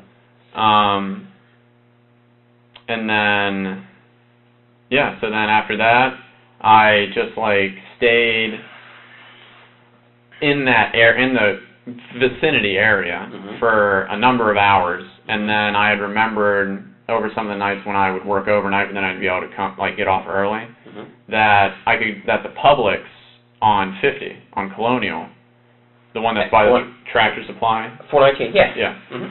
That Publix, it's like their guest Wi-Fi is always still active even when the store closes down. So I was like, okay, well I'm going to go there because I have my Surface, and I can check on my emails. I had to pull up the address to my interview because I don't have GPS. So then I would write all that stuff down, and then I was basically just waiting in that parking lot until I had to leave to go to the interview. And then that was the last, because again it's no cell phone service. Email was literally my only form of communication. And then, I didn't have any. I went to the DoubleTree because I was like, I can't just stay in my car again all night. Right. And how did you pay for that? I paid for it with my debit card. With your debit card. Yeah, because I think there was the $400 or $300 and something still left on it. Okay. What time did you get there? The DoubleTree. I think I got there at around 3 or 4 p.m. Yesterday. Friday. And then I was just, I would go up to my car so I get a bottle of water or something like that, or if I'd forgotten something, just necessity-wise. And then I was just there the whole night. Talk to Cody, talk to Mom, talk to No, I couldn't talk to anybody because I didn't have. But you had the phone in the room. Oh yeah, I did have the phone in the room. But Call anybody from the phone room? No, I didn't even honestly think about it because I was away from a place where I had lived for 25 years or something like that. I had never, as embarrassing as it is, I'd never been on my own. Right. The longest period I'd ever been away from anybody is 2 weeks when we were up in Japan. So, But you had your brother with you, so. Right, yeah. So you had family with you. But, so I guess I was waiting to see what would happen with this job because I was told I'd either be told Tuesday or Thursday. And then maybe I would try an outreach or something like that. Or the last time, when it was an issue where I didn't have my phone, my brother would email me. So I was just thinking, oh, okay, well, if anything, he knows the situation, he'll just email me. So I checked my email a few times last night, and then I just inevitably was able to go to sleep. Was it Thursday night that your dad told you that if you talked to the girl that he would kick you out, or was that the conversation on the 4th at California? That was on the 4th. And that's on then the he 4th, just okay. went through with it on Thursday. Okay. So Thursday, you're home all day Yes. with your mom. She works at home. Correct, yes. Your dad's at work. What's his normal work hours? He works until, I think he had to go in early that day, because he had to start, like, doing overtime or something like that. And he normally works, though, from, like, 5 or 6 in the morning to, I think he gets home between, like, 5:30 and 6 at night or something like that. What time do you get home that day? He got home at, like, 5:30. 5:30? 5:30, 5:45, one of those two. Okay. Were you there when he came in? Yes. Okay. Well, describe your dad normal come in. When my dad normally comes in, he'll come in, he'll look into the living room, which is, like, there's the kitchen, and then there's the living room where it's got, like, the long couch and whatnot that's inside, and then there's the TV right there. Okay. So he'll normally come in through there, and then he'll talk, or he'll ask us questions, or he'll Where were you at when he came in? I was just in there. I was just watching. In the virtual reality where you said you had that set up? Right. Okay. Yeah, I was just watching. And that's in what room? The living room. The living room. Yeah. Okay. I was just watching YouTube at that time, just Okay. like. Did Dad talk to you? Yeah. Okay. And that's where, because he had, I don't know how he found out, but he had apparently found out, and then Found out what? that I was talking to. You were still talking to the woman, yeah. And then he came in, and then he asked me, in a calmer state, I guess you could say, like, basically the leading question of, you know, why do you think we're about to have this conversation? Giving me, I guess, that opportunity to be honest and truthful, to maybe tone it down a little bit. I, of course, did what I always did, where I kind of didn't admit to it. And then he came out and he told me that I had been doing that. He had proof. Yeah. Have an argument? Yeah. And then, you know, he got just, he had kind of reverted back to the way that he was when we were younger, where, you know, he kind of, you know, pulled me up from the couch, and then he was yelling at me to pack my shit up and just get out of the house. That he was the one who had to be the hammer, and that, you know, why am I making him have to go through this, and all this other kind of stuff. Okay. So, you know, basically I had... So he's becoming violent. I mean, like the way you described right, it when you were right. when you and Cody were kids. Right. What did he do? Like I said, he pulled me up from the couch just by, like, the shirt that I was wearing. And then, you know, after that, he was basically just having that yelling where it was kind of like cracking. You know, like his voice would either crack or he was basically just yelling at that point and monitoring. Where's like, your mom? My mom was in her office. Okay. Because... And I'm sorry to cut you off. Does mom have, like, an office hours? Like, she would get up and do her work all day, and at a certain time, I'm done doing my office work, and I'm doing my family stuff. Not really. Okay, I mean, she worked there all the time. Right. She would, I think the major thing that she would do is she would, like, cook dinner. Okay. And then after that, she would go back into her office. What time was dinner, usually, generally? Between, like, 7. Like, I guess usually around 7. 7:30 is when we'd usually have dinner. Most nights. Did you guys already have dinner that night? No. I think, what was she going to make? I think she was going to make something with, like, chicken or something like that, stir fry or something like that, because Cody was working late, so she didn't want to make something where, because my dad would always buy meals that were for 4, so we didn't want to pull out anything where there would be leftovers or something like that. So, but she hadn't started making it yet. I think she was defrosting the chicken. And that was about what time? What time? I think she took those out like at 4 or something like that in the afternoon. And at this time, the argument with Dad is at what time? The argument with Dad is like 6:30 or so. 6:30. Yeah. Okay. You have your argument and you pack your stuff? I have my argument, and then I'm packing my stuff. I'm, you know, taking it out to the car. It took me like a couple hours to get as much as I could, just kind of out into there. And then, yeah, it's like Mom's kind of just staying out of it to a certain degree because she knows, like, how Dad can be. And then, yeah, I mean, you know, and that's just pretty much where I was just kind of, like, waiting. So you wait outside. Did anybody call Cody and tell him what's going on? No, I mean, not that I know of. Okay. And how did you know to meet Cody down the street? It's because my mom had actually come and told me that, you know, she was trying to bridge the gap, and then before I actually physically left, I had told my mom that, you know, I'm going to be close, I'm going to be local, I'm just going to be like down the street. And then... So you left?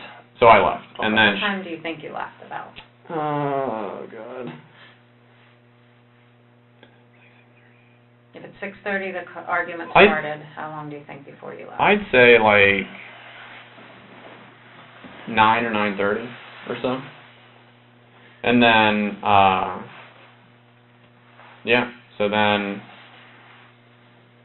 I mean, yeah, that's, because I guess, How did Mom I think it's about because, Cody then? I think it's because, like, Cody had called the house, and then my mom picked up, and then he was just letting, like, how we would normally do, where, like, I got off early because he was supposed to work till, like, 11 or something like that. So he came home early? And then, yeah, he was able to come home early because of the fight, you think? I don't know, honestly. But, he had, I mean, like, that week, even on the days that he was working until 3, he would come home at, like, noon or 1 or something that week, so maybe it was just a slow week. But apparently that had happened, and then my mom was able to tell him what was going on. right, and then she told me. Did Cody have the gun affinity you have? He did. He liked guns like you did. Right, yeah. Did he keep any guns on him? I think Cody had his, he had his carry, his pistol. Okay. And then he... What did he normally carry? It was like a Smith & Wesson M9 shield or armor or core something. Okay. And then the only other gun that he had was his clay shooting shotgun. Okay. Did your dad carry any guns? My dad, to my knowledge, he has like 2 SKSs or something like that, and then he has a Glock something. Did he carry the Glock with him normally? Normally, no. No? Okay. What else happened? What else happened?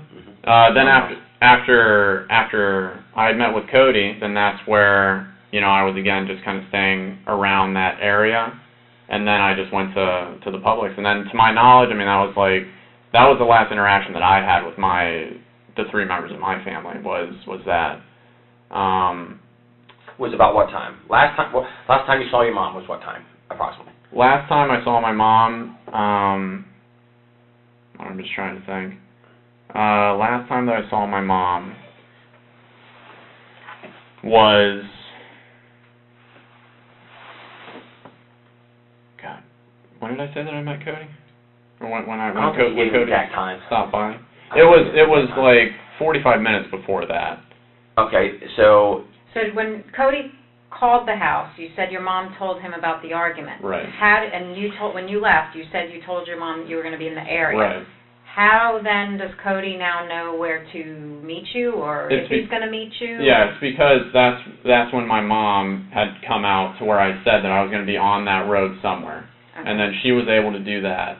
And then I guess that's how she knew, like, where to, I don't know if she talked to Cody again or if she was able to do that.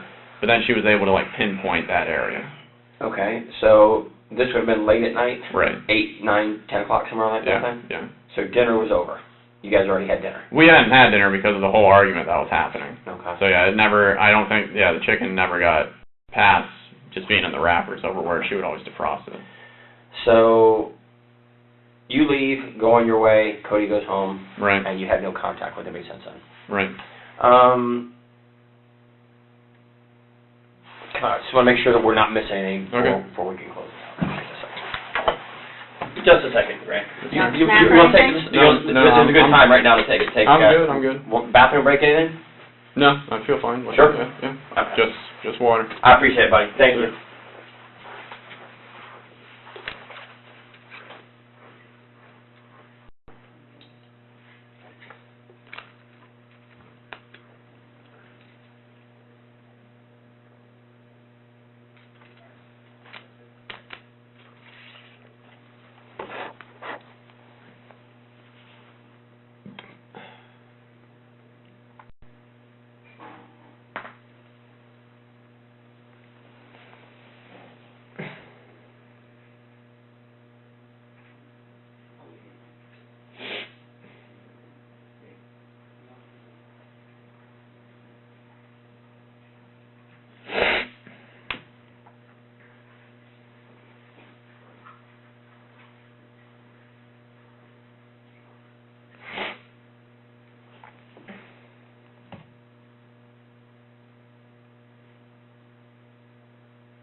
Sorry, man. I need the bathroom. Oh, And I wanted to print out a picture of Fort Christmas, because we're not aware, I'm not familiar with the area, so. So we're going to go back and talk again about this, because it's kind of important to me, about Cody and you meeting that night. Right. So then that night, which was Thursday? Thursday night, you meet Cody, because, and did he ever tell you why he left work early? No. I mean, he was. I just assumed that it was just because he had been allowed to leave early. He's been allowed to leave early. Okay. So here's, I think this is the blinking lights there. So this is, to me, this is Okay. 419 left on Lake Mills, right? Left on Fort Christmas. Okay. Where would you say you met Cody on Fort Christmas? So wait, is this that other like neighborhood? I think, maybe I'm wrong, I think it comes this way is 419. This is where Orange all County like. side? No, I think this is up by the hitching post. You come up, you make a right on Fort Christmas. This is where the and blinking here- lights are. Okay. Yeah, because this goes into Picket Downs, right? Is right here. So then this is the circle. Is this where you live at? Where do you live at? If this is like the entrance to Picket Downs, then Yeah. I live like. Okay, Okay. so here's So that's there's your house. blinking lights right here, so people don't run up into his house. I think that's what there's 2 red lights. Oh yeah, that's on the dude's fence. Yeah. Yeah. Then there's those 2 yellow arrow Okay. blinking ones at the corner. The corner. So Right. these are blinking lights here. All right, so then where do you and Cody meet? Like way down this road, like further past on that road. So past, does this dead end anywhere? I don't think so. I think it Goes literally into Bithlow, I think. goes into Bithlow, and then if you keep going it, which was the way that I inevitably took it, where it'll dump you out onto 50, and then I came Okay. up 50 to go back to the Publix Right, parking so lot. here are the blinking lights. How far down do you think you met? Half mile, mile? I mean, a significant ways. I mean, Just an approximate. I would say it was probably over a mile. Is this somewhere you and him have met before? We know, where that, if you're on this road, the intersection where it's like it intersects with another road, and then it's got like a guardrail or something like that right there. Mhm. It was still past that area, Okay. but it was close to that intersection. Okay. Yeah. Was it in the roadway, like off the Off the roadway, or road. in? Yeah, just off the road. Just off the road? Yeah. Okay. All right. Yeah, I'm not familiar with that. I kind of. It's like it's back there in the country, So you and Cody meet, right? and it's approximately what time? And I know I'm not holding you to the exact minute. What time do you think you met? Like 10:30, 10:30. maybe something like that. How long did you talk to him for? Only about 10 minutes or so. And what was the conversation? Conversation was basically that he was brought up to speed, and that he would take care of it. He was brought up to speed by what? He was brought up to speed on like why I'm out here. Who brought him up to speed? My mom. Oh, so she talked to him. Yeah. He told you that Mom had talked to him. Right. I just Since the argument, or when? since I had left. So you'd left the house approximately when? I left the house at like. God, when did I leave the house? Dark? It was dark.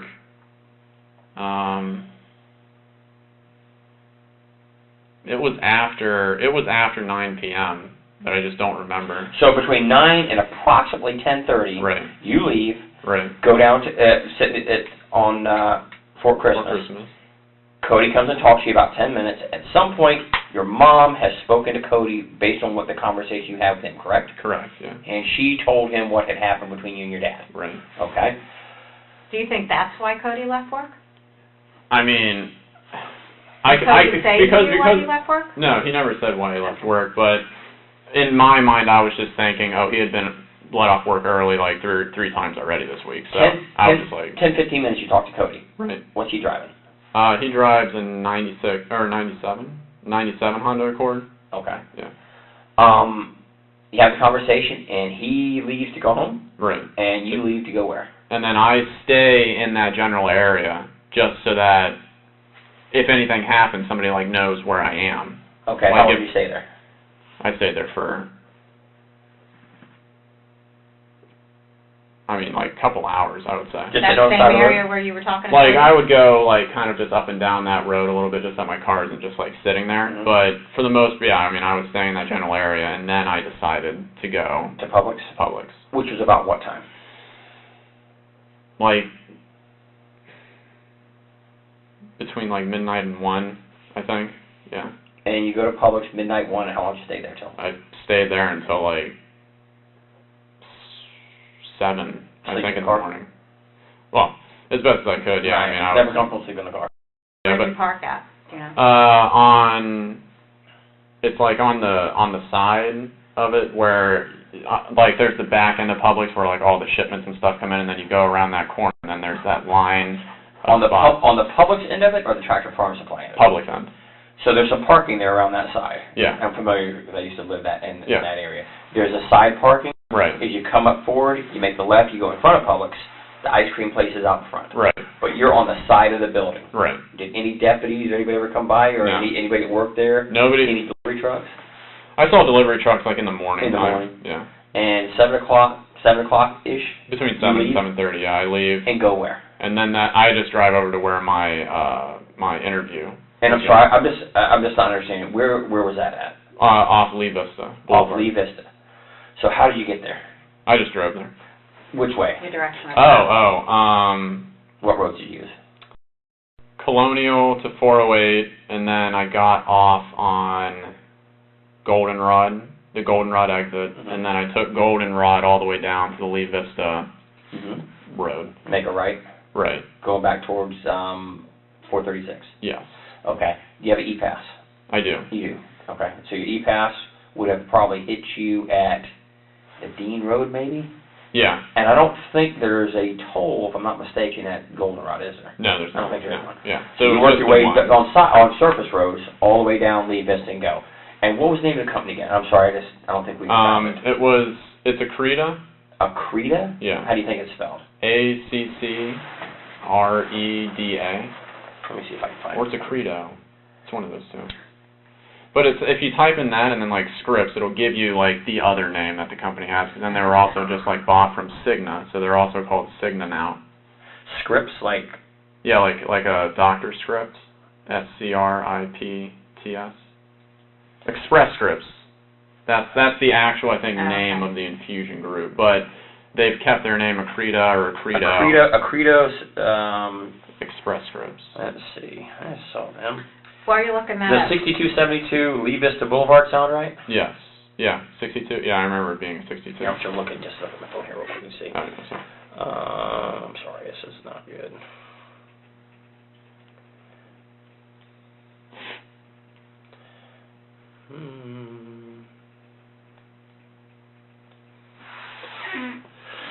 Look about right? Yeah. Okay. Express Scripts, yeah. So it's going to be 6272 Lee Vista Boulevard, and it's called Express Scripts there on their name. When I put it said Accredo Express Scripts. That's not right? Yeah. Okay.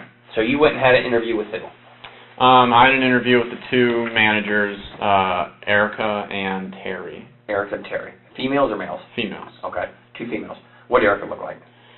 Erica is, I think, like maybe 30 or something like that, and she's got like blonde hair, like fake eyelashes, white, kind of just looks like young, standard, small build woman. Okay. How about the other girl? Terry is, I think, kind of into her 40s. She's got like auburn, straight hair, white again, and she was also just kind of like a standard slim build person. Okay.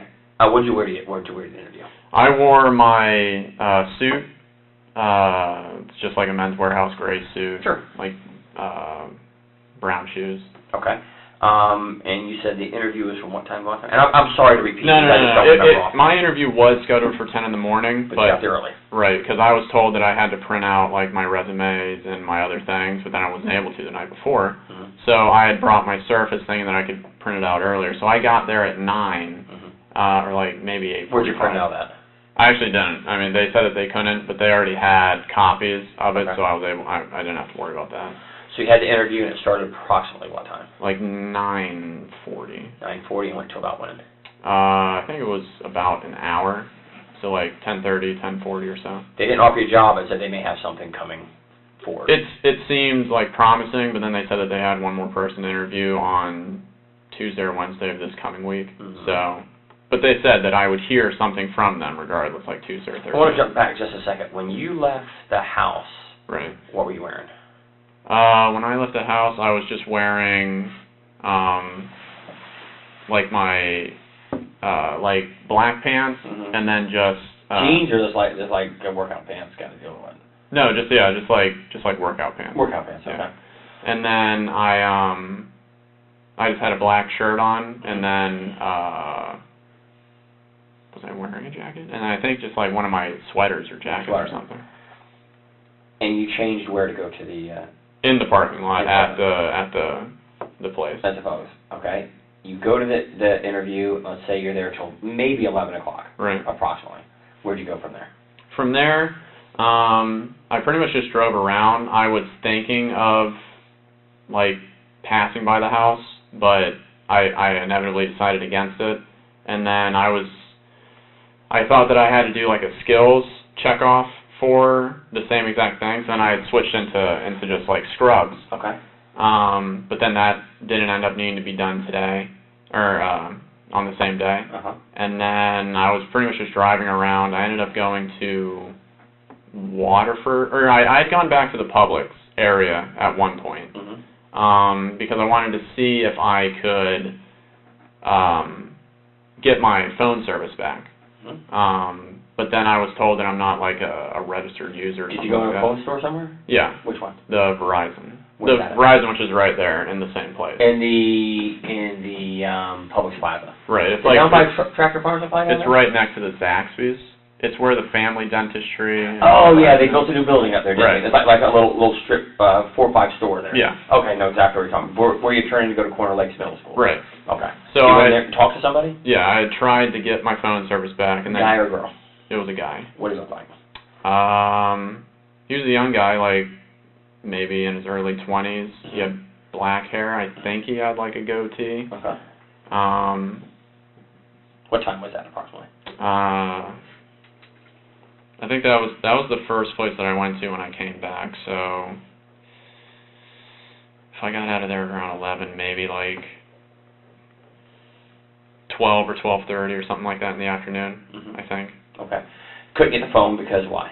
Because I was told that I wasn't a registered user, because it was under my dad's name Sure. and everything. And then I was told I was a registered user, and then that basically they can't do anything unless he gives the sign-off to me. Right. The account holder has to approve of it. Right. Okay. Didn't work. It didn't work. And then you went where? And then after that, I went back, and then I think I just sat in my car for a little while, because I was just thinking, okay, well, how am I going to do this with everything that just happened? And from there, that's where I think I decided that I was going to maybe drive by the house. Did you go right by? I didn't drive by the house. I was starting to go there down that Fort Christmas Road, and then I was just like, I'm not gonna do it, because as far as I know, it's like, you know, Dad's probably at work. I don't know if Cody works again today, and you know, just like with everything that had been happening. When you drove down there. Yeah. See anything strange? No, I had seen I had just seen like a couple of cars like pass by me, but What do you mean cars? like just standard, like just a little bit of traffic. Okay. But then apart from that, no, I mean nothing. How close do you get to the house? I mean like a couple miles. Oh, gotcha. You leave there, and you go where? And then after I choose not to do that, then I go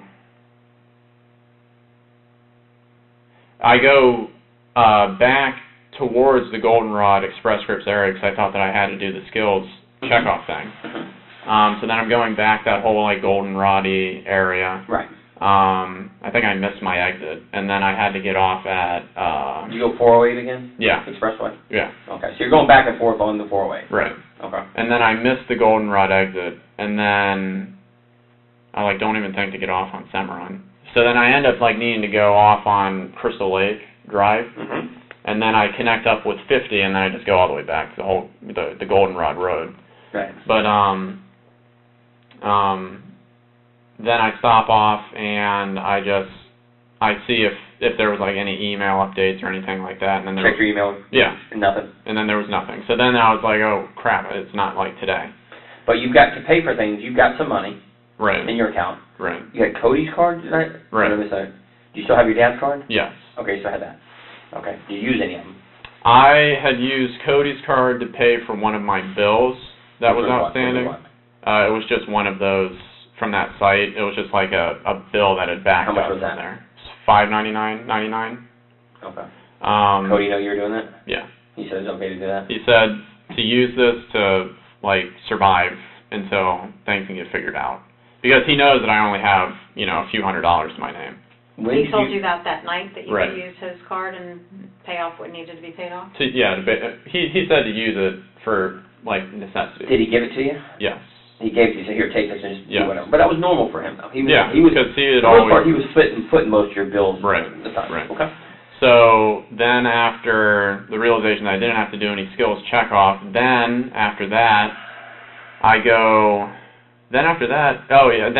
where I go to Waterford. And then at Waterford, You stop anywhere over there? I go into Panera, Okay. because I think that I'm going to get something to eat. About what time?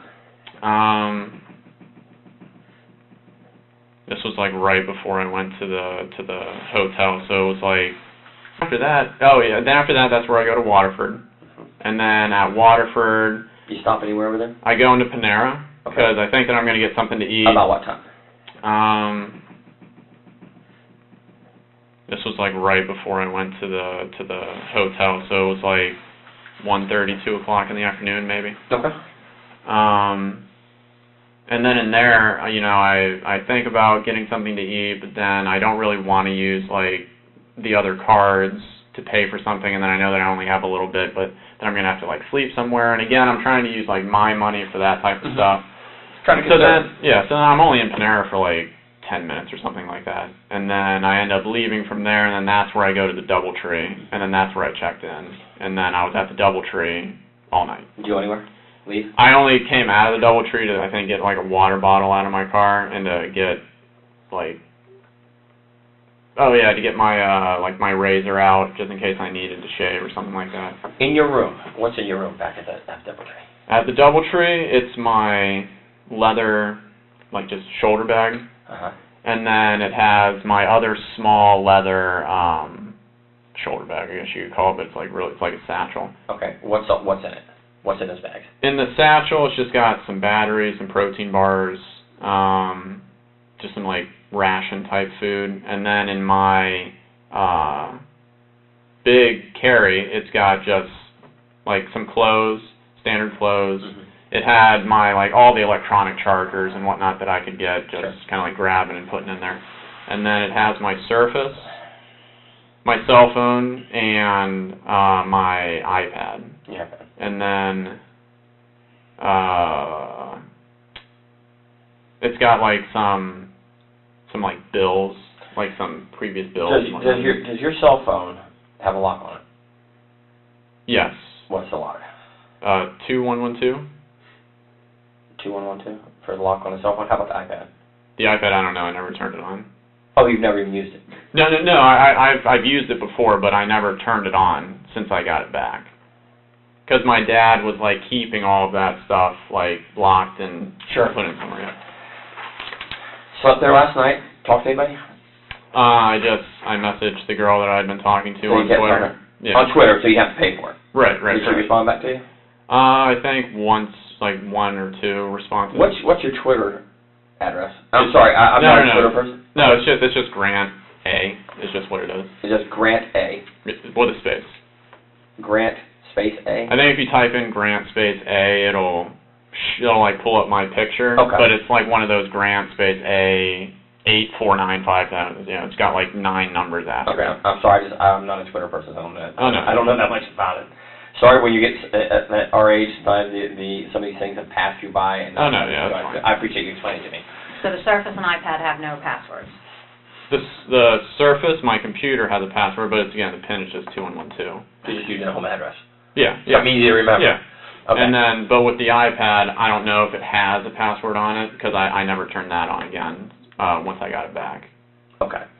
So you stay there Right. and wake up this morning. Right. Nobody else in the room. Nobody else in the room. Rented in your name. Rented in my name. Okay. You come out and do what?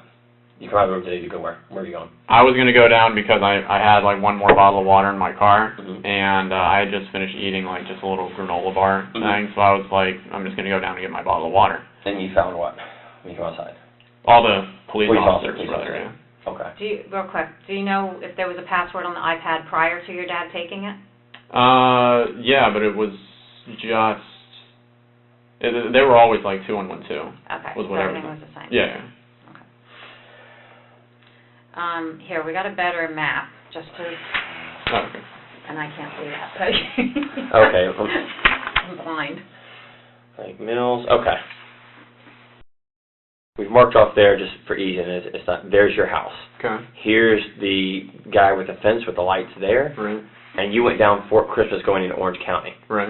And I would suspect this is about somewhere around a mile, give or take, Okay. from your development Do entrance. you remember a cross street or anything that it was near? It was, I don't know if it's on here, Yeah, easy for you. because it would be a road that's like coming in this direction, where it's like... Side road or like somebody's private road? No, it's like a side road. It's like a road that inevitably collects back up with 417, and it's like... 450? I think what you're saying, that road, it should come back to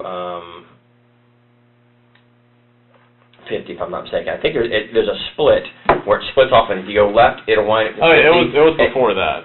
Yeah, it was before that split, where if you take that... You know what I'm talking about. But it was before that. It's where there's another road that's intersecting that has like a metal guardrail, like a long metal guardrail. And it's just like a little, I don't know, I can't really describe it. It's like it should be a road that's coming in from this direction. I just have no idea. I mean, unless it's like one of these that's just like right off the map or something like that. Okay, here is, I think this goes back out, if I'm not mistaken, goes back out to where? Lake Pickett. Lake Pickett Road goes all the way from Percival. It comes out and crosses Chuluota Road 419. It goes back through some developments, some new developments, winds its way around, and kind of looks like that. Does that look about right? Fort Christmas, before that road comes in, it's a good road. Yeah. There's a stop sign that way, so probably you think right around there before you get back into the actual Bithlow proper area. Yeah. Could that have been it? Like right around, Yeah, right around here. It was close to There, that. was there a church right there? The Catholic Diocese of Orlando has got some property there. No, I mean all that I can remember is just like Because right the here- fields and all that. Because stuff. right here, I know it's kind of hard to see, is where you live at. Right. Is right, I think right there.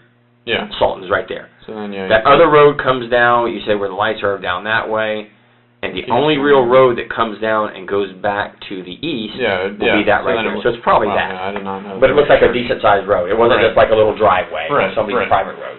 And then So- it winds through. So it'd be Lake Pickett. Lake Pickett. Highway, what's it, 420? 420. So somewhere in that intersection. Somewhere, you stop. yeah. Better. And then, when you left Cody, what did he say he was going to go do? Cody said that he will take care of it. Take care of what? Just the situation that was at hand with whatever he had been updated with from my mom. Did he tell you what he was updated? He had told me the reason why like I had been kicked out. But he really didn't give me that much dialogue like about that situation. You know, he was miffed a little bit because, you know, he had just gotten off work and now he has to go deal with this. And then after that, I mean, it was just, he gave me the debit card to say, you know, to use this in case of emergencies. And then, I mean, that was pretty much it because I don't know if, like, he had already said that he was on his way home or if there were expectations, like, for a time with him for making it home. But what was your demeanor? Like, what did Cody see you as? Like, were you like scared? upset? Yeah, so I was scared because, I mean, like I said, it's the first time that I had been out of the house, you know. So you were scared of what? Being on your own? Right. Or Did your father say or do anything to scare you? He had threatened me that if I stepped foot back on his property, not the house, but if I stepped foot back on his property, that he would kill me. And like he had. He said those specific words. Yes. Did you tell that to Cody? That your No. father told you that? No, I didn't. So you're afraid of him. Oh yeah. Yeah. You are actually afraid that he could kill you. Yeah, and it's also because like in the past, like 2 weeks before I got kicked out, my dad was going through like a lot of episodes where he was losing his temper a lot, yelling a lot, especially when me and Cody weren't at the house. And Who's he yelling at? my mom. So was he being violent to your mom? Yeah, like I think Physically or just emotionally? both. Put his hands on her. He had bruised her left arm by grabbing it. And then apparently she had said that on one of the nights that they were in the kitchen together, and then he was like throwing food at her and then banged her head against the wall a couple times. So, and I'm not let me speak bad of your dad, but he's kind of a violent guy. Yeah, I mean. You have a reason to be afraid of him. And then the thing that I was getting to was that apparently my mom was so scared at one point, because it had been a while since he had been like this, that she had taken like a couple or a number of voice memos on her phone whenever he would like come in and then start, like she knew that, you know, something like he was going to start to get upset. And that on multiple occasions, he had told her that he had told her that basically if I fuck up, sorry for the language, but that if I screw up, he's going to kill me and then he's going to kill her. He said those specific Because words. he blames everything that happens negatively with me and with Jason, not with Cody, but with me and Jason on her, because we're her favorites. So you have a reasonable belief in your mind that your dad could hurt you. Yes. He could hurt your mom. Yes. He could maybe hurt Jason. Yes. He's a violent guy. I'm sorry, I've been this a long time. He sounds like a violent guy. Yeah. Quick to lose his temper with you over minuscule stuff. Minuscule stuff, yeah. I get the point he's upset about the amount of money. I do get that. Right. But physically, he's abusive. Yes. And it's kind of embarrassing as you're an adult male right now. He's been abusive of you for years, has he not? Yeah. I mean, more mentally over the course. But it has been to the point where you as a 29-year-old male, right, 29? 29. That you're afraid that your father could kill you. Yeah. And I mean, again, it's like, you know, at the house, I mean, I have like no access to anything. So I mean, it's literally just like me, and you know, I told you. Access to anything, you mean what? Like, you know, anything to defend myself. You know, like I had the guns in the sold house? all my guns. You sold it. Does Cody have guns in the house? He does, but they're like locked up somewhere. Dad have guns in the house?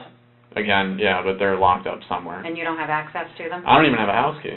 I don't have a house key. I don't have any keys to the doors inside the house. All I had was my car key. That's all that he gave me. And that night when you argued with your father and he said he grabbed your shirt and pulled you off the couch, did he do anything else to you physically? No, he didn't like pursue it anymore. He was just. Did you tell Cody that he acted that way towards you? No, I didn't. Cody had no idea that there was a heated physical, just the argument that you needed to get out because you were talking to this girl. Right.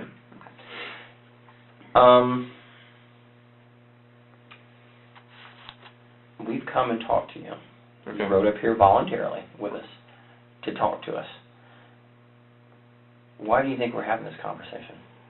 I honestly don't know, but I'm pretty freaked out at this point because, you know, it's, I mean, I know, like, how the situation was when I left, and, you know, I thought that it was weird to begin with that I hadn't gotten any communication whatsoever. I mean, like I had told you, my brother, Cody, the last time when I was away from the house, that he was the one who outreached to me via email, because, again, I didn't have my phone or anything like that. So, I mean, I thought that it was weird, but I had just been kind of putting it out of my mind, thinking, okay, you had to go to work, or they're busy or something. When you were in your room, the hotel room, hanging out, watching TV?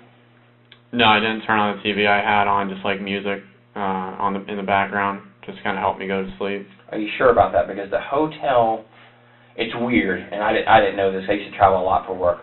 They can tell because of the TV every channel you've been on when the TV gets turned off. Because I guess they have a problem. Yeah, I guess they have a problem with people stealing from that. Oh, wow. So those things are well monitored, even though that looks like a cheap. Yeah, generic. I never even touched the TV remote. I Gotcha. didn't turn on that TV at all. I was just using my service to like watch YouTube initially, and then I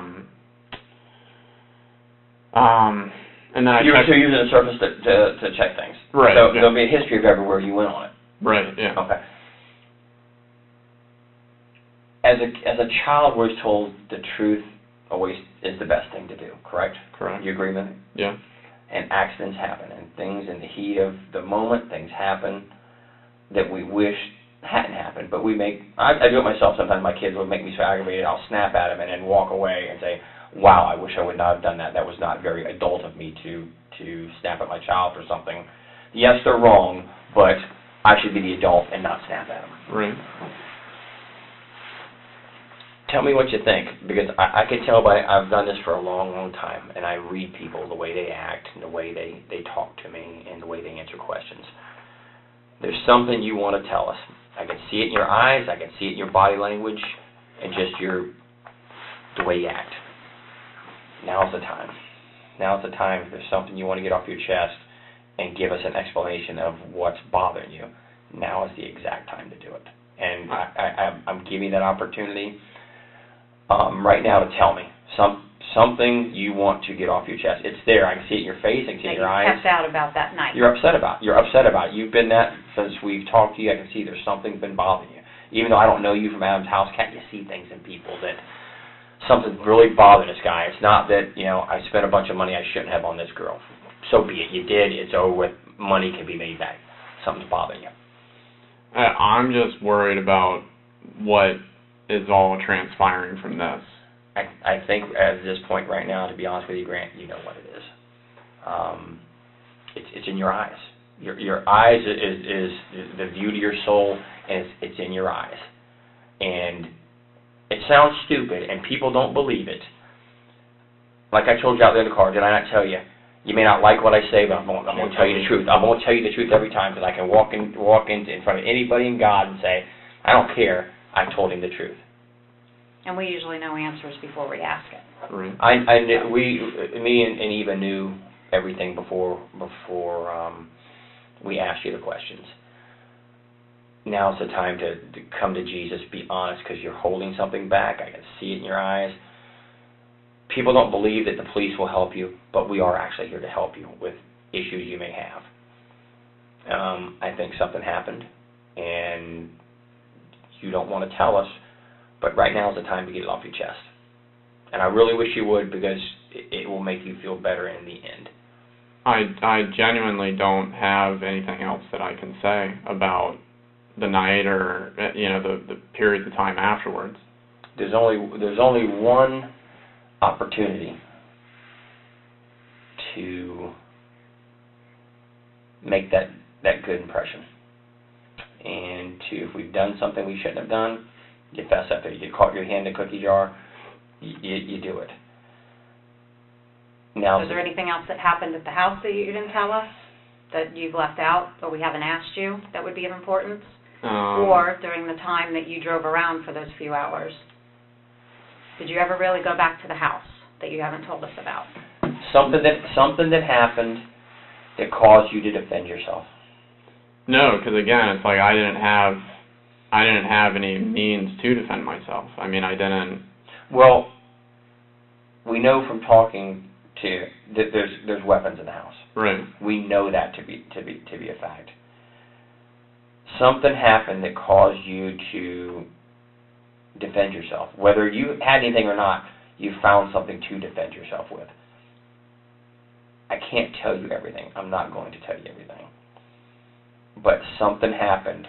Whether your dad blew up on you, threatened you, physically harmed you, or hurt you, something happened that caused an altercation. And I didn't do anything at the house besides get my stuff together and take it out to my car.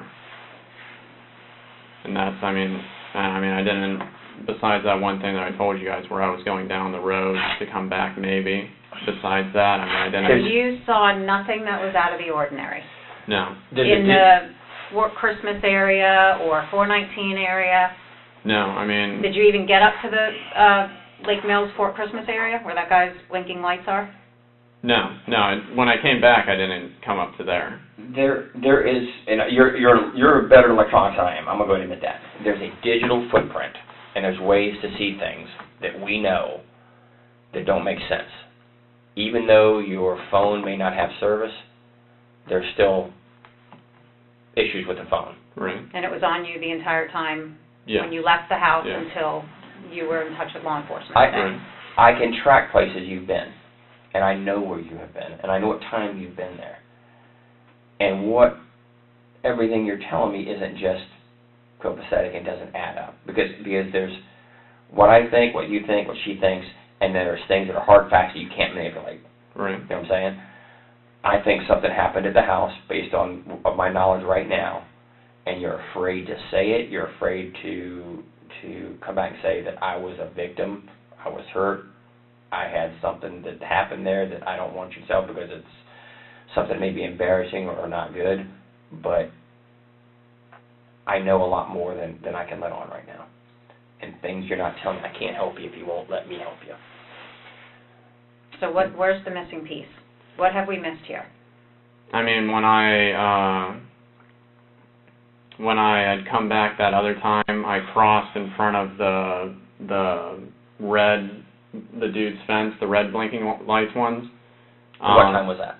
I can't remember. That was Friday during the day when you said you were going to come back. Right. Yeah. Okay. But it was after you did your interview. Correct. Okay. Yeah. If you did that, you would have seen something, and there would be something out of the ordinary that you would have seen. If you passed that, you passed something out of the ordinary. What was it? I saw like a news van, and then I don't think there might have been like a cop car. There was like traffic being. Human nature. What do people do when I go back to my old neighborhoods? And I've lived a couple places in Central Florida in the 23 years I've been here. I see something major going on, I get on my phone, or I get on my computer, and I wonder what's happened by my neighborhood, and look. Did that even spark your attention? There's a digital footprint of where I went on my phone. This right here phone, they can tell me I looked at these maps on my phone because it's on there. Right. The memory's there. You can't delete it. You can't. You came back to the neighborhood. You saw some things that are really out of the ordinary. Right. And I don't believe for a second that you thought that I'm not going to look what's going on. What happened to my neighborhood? I mean, I didn't search it up on anything, on any of the devices that I have. Did you search it somewhere else? At remember, like I said, I know things that you don't know. And honesty will get you all the things I can do for you, to be honest. I can't deal with someone who lies to me, right. But I'll deal with someone and help them till the end, no matter what, believe it or not. That's just me, and she'll tell you. It's what it is. I'm going to be honest with you. I'm going to say if I can do something that can help you, I'm going to help you, because every one of us make mistakes and do things we shouldn't have done in the heat of the moment to protect ourselves or to protect somebody else. It happens. I know you've searched for something. I know something. I can't tell you exactly, but you said won't you tell me, and I'll tell you if you're being truthful. What'd you search? When I had gone to the Panera, I searched for like top stories, Oviedo or Chuluota or something like that. And found what? And then I saw that there was, it was like just the initial, like it had like a video, but I didn't listen to the video, but it had just an initial thing of that there was shootings in Salton Circle, but it didn't say like the address or who's involved. It was just like this is the preliminary. Was that on one of the news stations? What was the site you searched? I honestly can't remember. I think it was one of the Weshes. But and you saw the story, because we've seen the same stories. You've seen the story. Because there's a thing that will tell me how long of the time you spent on that. Right. You saw what happened. Yeah, I was on there for like 20 seconds. Well, what was your thoughts when you reviewed this story? I was freaking out, and I was just like blank. I didn't know what to do. Now's the time. Now is the time So what do you think To be happened? honest. I think that there was something that obviously happened at the house. Tell me what happened. I don't know what happened. I know better. Listen to me. I know better. I can help you, Grant, with honesty. I can help you with honesty. We think something else happened before you left the home that you're either afraid of or embarrassed to talk about. But we need to know exactly what happened because, like Danny said, we can place you there at certain times. And so we need to know what happened before you left that house because you didn't leave with everything being okay. I honestly, I don't have anything else that I can really say. I mean, I don't know. Do you even know why law enforcement got involved? Like what brought us to that home? No, You just said it. You know something bad happened there. Out of your voice, not mine. I have not told you anything what's happened there. Something bad happened. You're here with us for a couple hours. You admit that you've looked at a site and seen something bad happen because the video is not of just a general area. It's of a specific location, correct? Yeah, I saw like a driveway or something. Whose driveway did you see?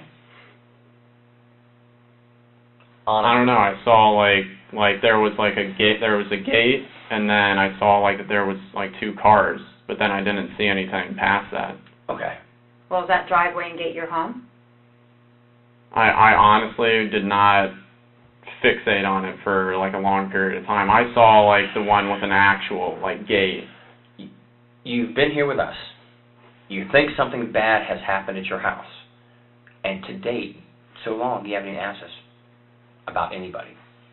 Well, that's because for the last time that I was arrested, I mean, like nobody would tell me anything. Once you start telling me something that's truthful that I know, then we're going to have a conversation of exactly what happened. I mean, you're a smart guy. You know something's happened at your home. You have law enforcement here. You haven't heard or gotten any Well, emails I from mean, your family. I'm just scared as to what the answer is.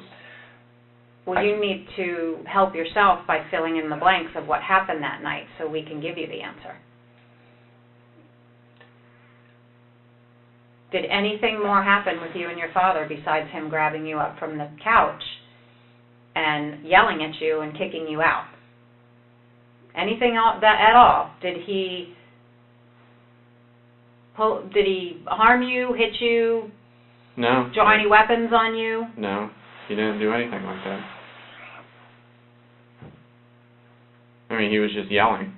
This is the time to come to Jesus, to be honest, because you know more. I'm looking in your eyes. Your eyes tell me exactly that you are hurting inside. I get it, brother. I get it. You're hurting. And this is the You're only scared. time we can help you. Because once we get to a certain point, there's nothing I can do. It's in the hands of who has it. Nothing I can do. Honesty is always the best policy. You get caught stealing a car. You admit to it. I did it. How can I get help? What can be done to help me? And let me tell you the rest of my story. You're holding And if back. something happened that you were defending yourself, then we need to know that. If you were protecting yourself because you were in fear, then that makes sense. But we need to know exactly what happened for you to protect yourself. You can't minimize this. Once a wise man told me one time, once a bomb goes off, you can't defuse it. You can't. That's already out there. Now is the point to say, how do I put Band-Aids on myself to minimize the injuries I have? And we're giving you that opportunity.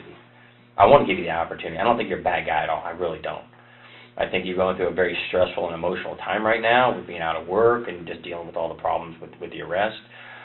You're probably not used to depending on somebody to pay all your bills. So now you have to do mom and dad or have to give you money. Cody's having to give you money.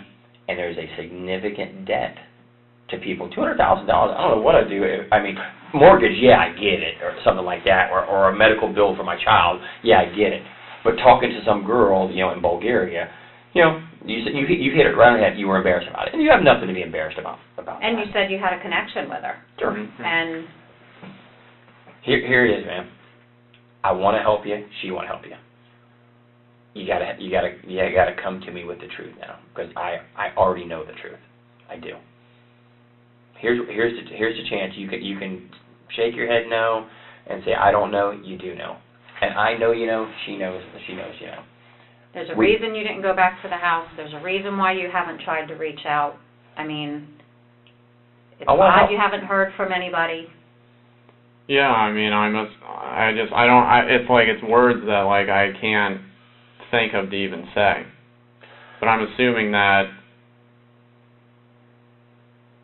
you know, when you see that there is a shooting somewhere and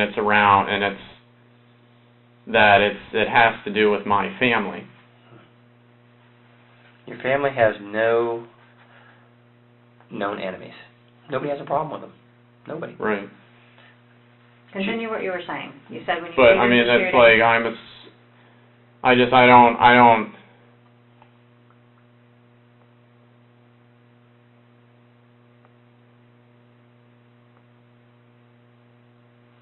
Like I don't know how to even say the words.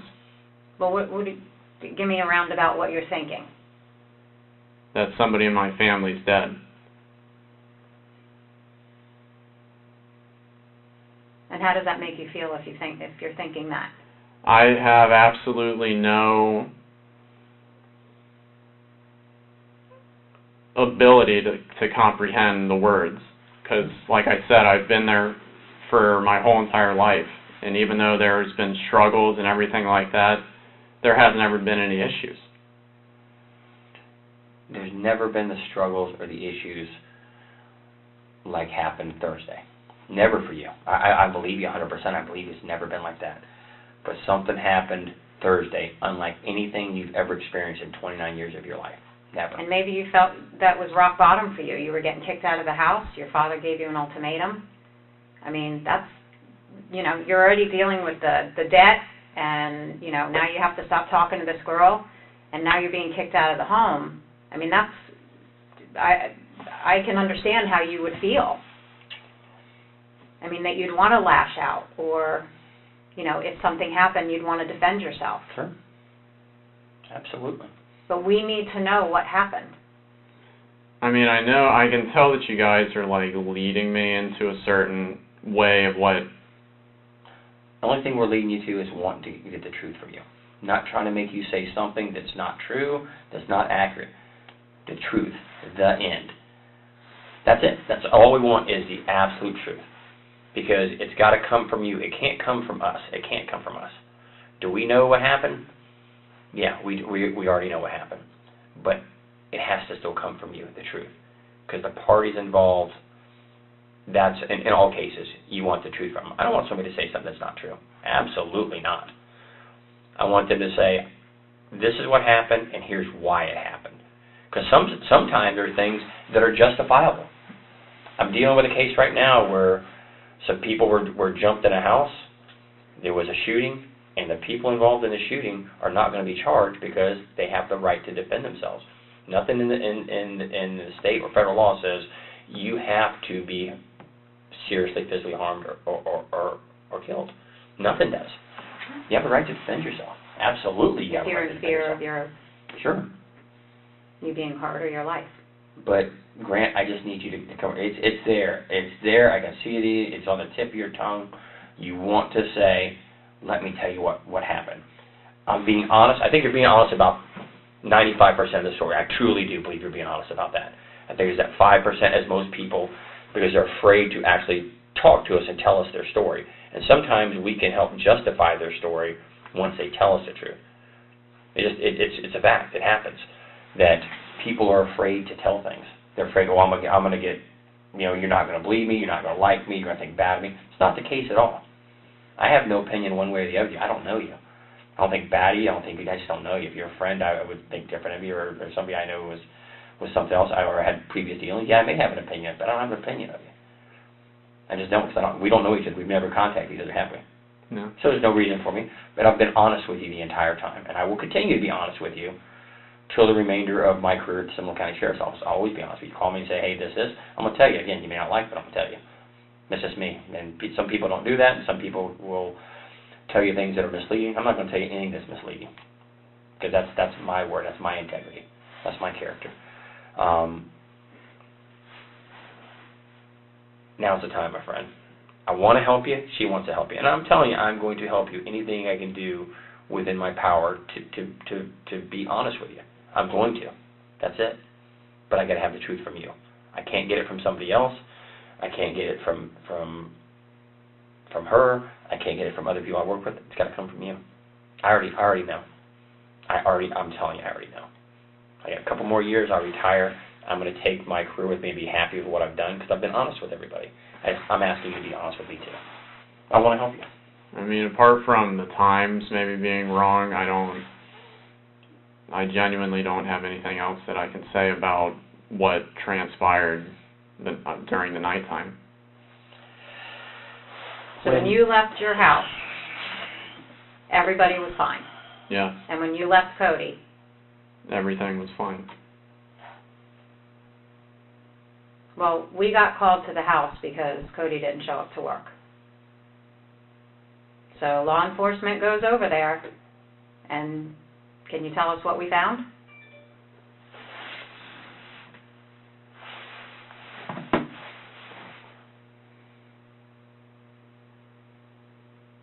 What do you think we found when law enforcement arrived at your home? I mean, you guys are talking about guns, and you're talking about other things that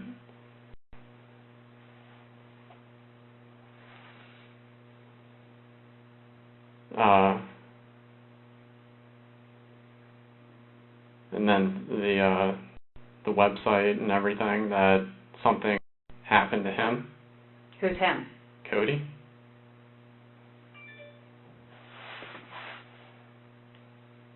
Did you do anything to Cody? No. Did you do anything to your mother? No. Did you do anything to your father? No.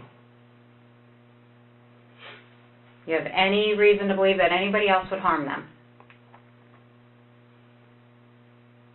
No, the only thing that I was told was that Cody would take care of it for me. And that's all that I know.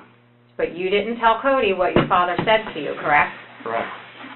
So when Cody made those comments to you, what do you believe he meant by that? Have you guys ever talked about? That he was gonna, I thought he was just gonna do what he always does, which is where he just talks about it and he figures out whatever strategy he needs to. So if anything happened in the home to bring law enforcement there, what would you think happened? That there was a shooting. Between whom? I don't know. Between Cody and my dad. And why would you think that? To protect me, or to help me, or to do something with me. So you're telling me you did not shoot Cody, No. your father, or your mother? No. I mean, I don't know, like, what more I can say. Well, when law enforcement arrived, that's what they found. So you're the only outstanding child. You're the one that's been having problems with your dad. You're the one that we haven't been able to find for 2 days. Do you understand now why we would be questioning you about this? Yeah, but I mean, I wouldn't,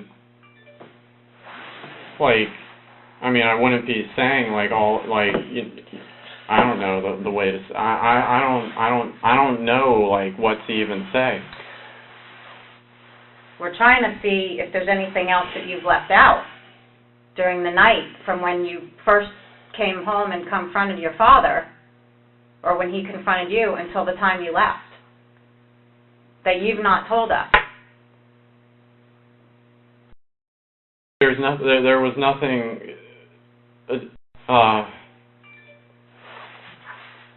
there was nothing to that level of confrontation between him and I. So if anything happened in the home, you believe it would be Cody and him? Yes.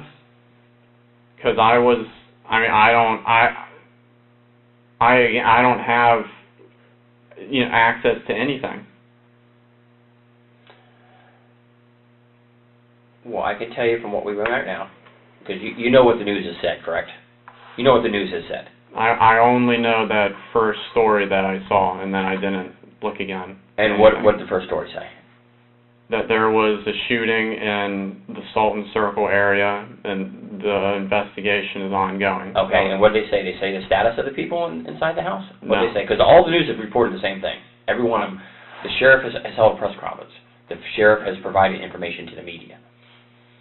And it's known what has happened in the home. All that I saw was literally like the paragraph, and then the last sentence was there's an investigation ongoing, and then I didn't. You saw more because at Panera, when you said you pulled it up, they had more information then. They had more information than just there's been a shooting. There's a lot more information was given. It was all over the news by that time. The new news reported exactly what had happened. We know that Cody didn't shoot your dad. We know Cody didn't shoot your mom. We know Cody didn't shoot himself. There's something. And you still haven't asked us the condition of them or anything. That's because I don't know what the normal proceedings are, but the normal proceedings are for you to be honest about what happened. And then we help you understand everything that's going on from here on out, of what our responsibilities are. And we don't believe you're being honest. We feel that you are leaving something out about what happened in that home. And the evidence tells us what happened in the home. But you need to fill in the blanks. Here's my hand for honesty. Here it is. We're here to help you through this, and you're not going to like something here in just a minute, and I know it's going to hurt you, but you're leaving things out. You've got to take that step and cross over and say, okay, I have to tell you. You'd probably rather tell us what happened before Eva opens that up. You probably want to tell us and save yourself some grief by saying, here, let me tell you. Here's what happened that night that I wasn't completely honest about. Because honestly, Grant, I believe you've been honest about a very lot of things. I really do. Because I can account for your day. I can account for your night. We have a couple very small holes.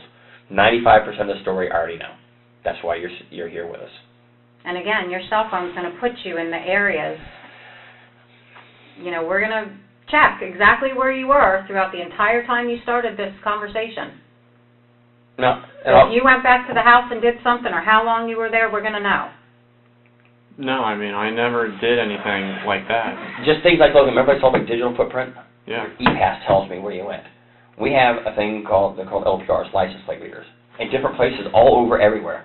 And every time your car passes, or any car, I have somebody, one of our intel girls, put in thing, hey, has this tag went by there? Yep. Has it been in a certain place? Yep. It tells me exactly where you went. Man, I'm telling you.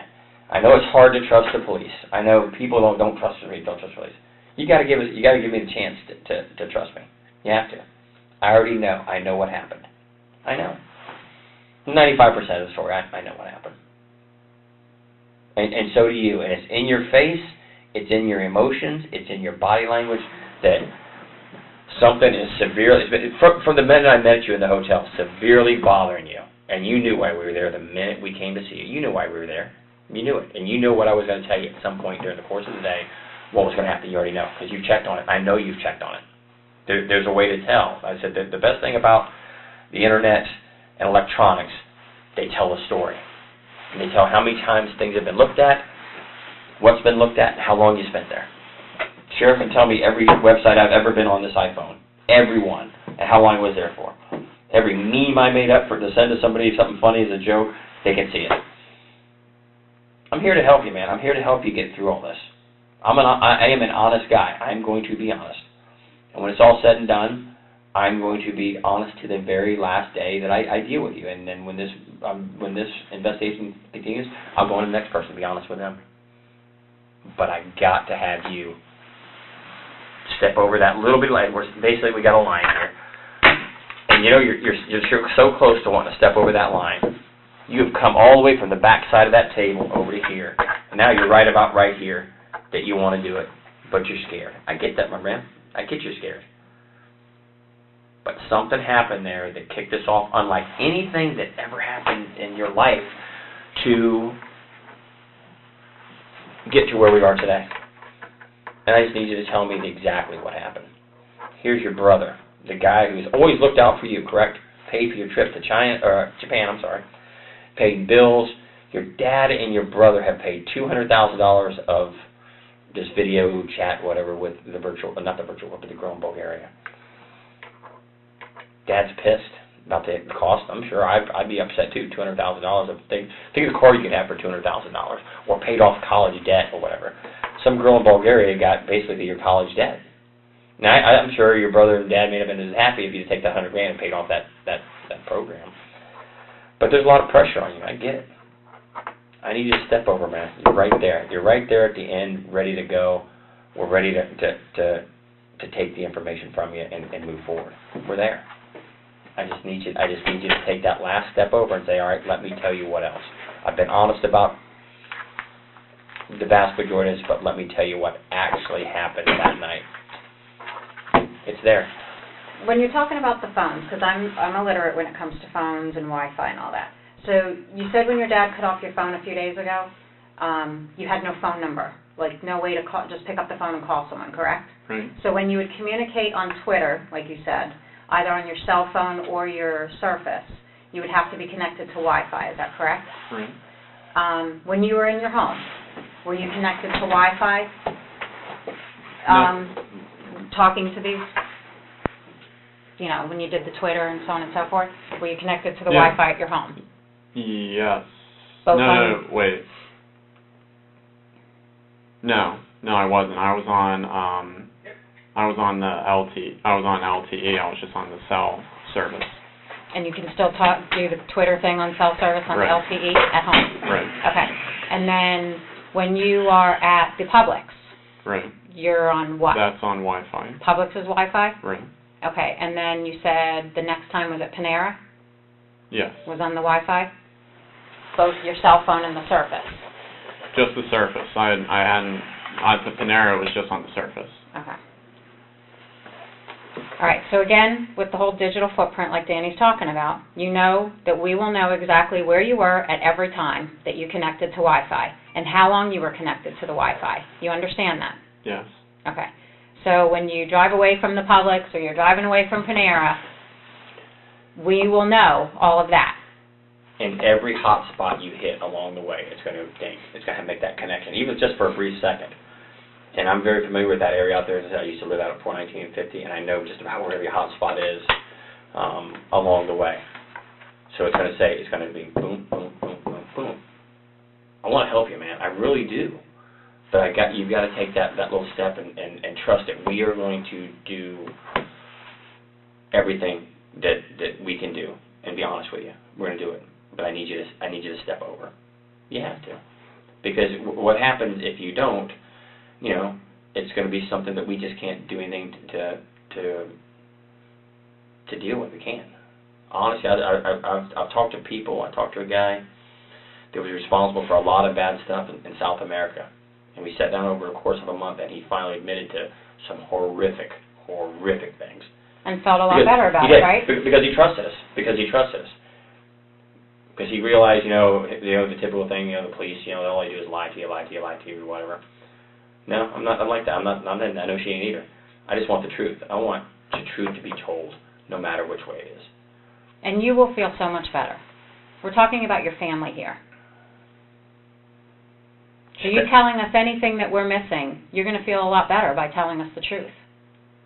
Guaranteed. It's hard to take that leap of faith. It is. It's like jumping out of an airplane with a parachute. Yeah, if the parachute works the way it's supposed to, it's going to be okay. But the first time I take it, I just got to take it. You got to take that. You got to take that leap of faith with us. I can only do so much with honesty. Honesty. So what are you not telling us? What happened at that home that you know?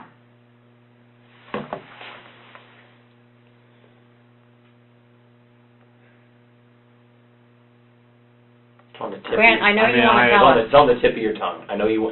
It's right there. It's that bad taste you want to get out, to get it off your chest and out of your head. But you got to do it. I can't make you say it. I need you to say it, so then we can move forward with the truth. Like I said, we're at 95, probably we're probably close to getting 97, 98% truth, but that last step you got to take. You got to tell us. Because if when you say something, you get locked into a story, and it's proven to be false, then you got problems. Because what do people look at during the course of an investigation? Did everybody who was honest and who was dishonest? So there's an explanation to things. You have to explain them, and you're missing that 2, 3, 4, 5% of the truth that you're holding back, and that's the most crucial for you right now is the truth. Sounds crazy, but that's a fact. The truth shall set you free. Emotionally, you're probably going to break down because you've got this all pent up inside you that you want to say it, but you're afraid to say it. I get it. I've talked to people that makes all this look like nothing. This whole investigation like nothing. They're just bad. Then once they get this off their chest, they say, I didn't think I would, but I feel better. I know it's tough, but I feel better. Because now I've told the rest of my story. You can't, it's like reading a book and getting almost to the end, the conclusion, and you just shut it. You got to open up. You got to open up to me, man. I'm here to take that information from you, to get you over this hump, to a little peace in your mind. You'll never have peace without saying, here, let me tell you. This is exactly what happened. And I already know. I'll be honest with you, I already know. This isn't my first rodeo. We've been doing this, what, between the two of us, 50 years? Over 50 years. Over 50 years. I've seen so what is it you need over. To tell us that we're missing? Step over. I mean, the only thing that I know is just that, I left the house later than what I had said. Did you leave the house with your brother Cody looking like that? Or did you leave the house with your father looking like that? Or your mother? Is that how you left your family? No. Nobody else went into that house. Who left your family like this? If you were the one that's been depressed, you were the one that owes money, you were the one that got into a confrontation with your father, who did this to your family? If you were trying to defend yourself or something else happened, we need to know now to help you. So tell us what happened, Grant. We're here to listen to you. Grant, you need the truth. We're here to make this right. You got to tell the truth. It's on the tip of your tongue, my man. I get that. Did your father go after you and you try to protect yourself? No, I didn't do any of this.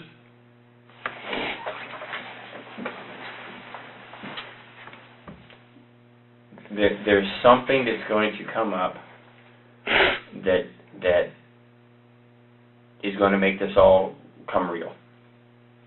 I'd rather it come from you than have to do it that way. The evidence tells us what happened. You have to fill in the blanks. They can't tell me what happened. Fact, I know. She never held a gun. She didn't have a gun that night. Fact, he never fired a gun. Fact, he never fired a gun. Never did. This is the person right here, Mom, who always stuck up for you. Something happened so bad that caused her death, your dad's death, and Cody. And I'll tell you just about how it happened. 1, 2, 3. Based on evidence. Based on evidence. I know he did not shoot your mom. I know he didn't shoot your dad. I know he didn't shoot himself. And I know from video surveillance camera in the neighborhood, nobody else came to that house. I know. I can account for everybody that went to the house. I know. So tell us what happened. I know it. Listen to me. Hey, I know. Video surveillance tells me everything that happened this night. I'm telling you. Of people that you'd be surprised who in your neighborhood has video. And I know that there's only 4 people was at this house during this time. 1, 2, 3, 4. Tell me. You got to tell me, man. You got to tell me. Get over that hoop. The video, if you're sitting there saying no, and video shows something else, guess what? Big problem. because it will wind up later on that you can't get any help from anybody. A lot of this, what people make decisions on, is honesty. Was somebody honest? Of course you're going to be somewhat dishonest at some point. We get that. We understand that. But at some point when you have that come to Jesus time that now I need to really, I got to tell you what happened. This is it. This is it. Video tells me everything I need to know about this from the neighborhood. And you're the only one left to tell us. I know it's hard to look at me, Grant, look at me, look at my eyes. I know it's tough, man. I do. It's a tough thing to say, but we need to know what caused things at your house that night to become so bad that we're this. He's violent. We know that. He's got a gun on. We get it. Cody just probably ran around, or went around with a gun because he normally did. He walked in the house and was shot the minute he walked in the house. The minute he walked in. We see trajectory. We find the projectile. We've got everything on that. He's shot over here and is brought over here. See it over there. We found the bullets in the house. Mom's sitting in her thing with a glass of wine, doing her thing, and she's shot. You just got to step over and tell me, man. I want to help you. I do. The evidence is going to be there. Most people, I would not. We have cartridge cases. We have projectiles. And fingerprints. So you just need to tell us what led up to this. You've been arrested, correct? Yeah. So we have your fingerprints, correct? You understand that? Physical evidence is something I can't manipulate. It's either there or it's not there.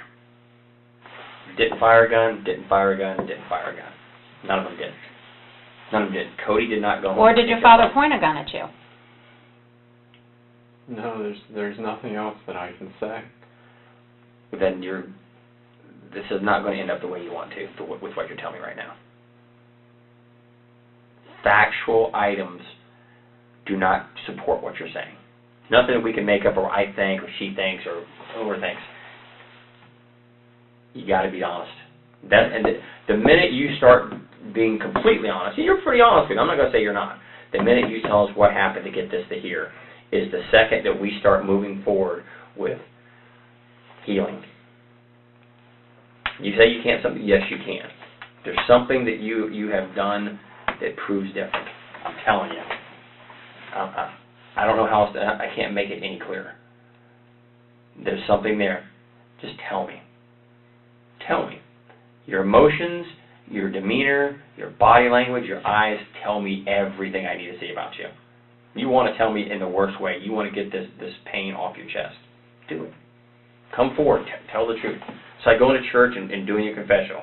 When I go to church, a few times I go a year, and I get up there and ask for forgiveness, I feel 100% better for all the crappy things I've done and didn't do what I should have done throughout the course of the year. Short with my coworkers, short with my kids, not living the way I should live. Gets me too. And when I go up there and make my confession to the pastor, it makes me feel better.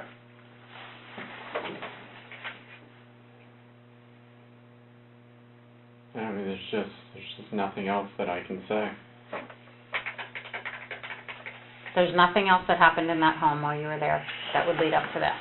No. Your father didn't point a gun at you? There was nothing else more than what I had said. Then who do you think did this? I don't know. I don't have the answer.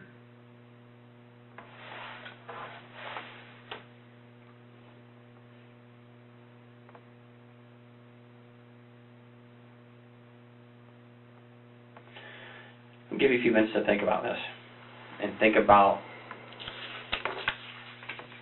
life decisions and where do we go from here. A few minutes to collect your thoughts. Yeah. Okay. I'll give you a few minutes.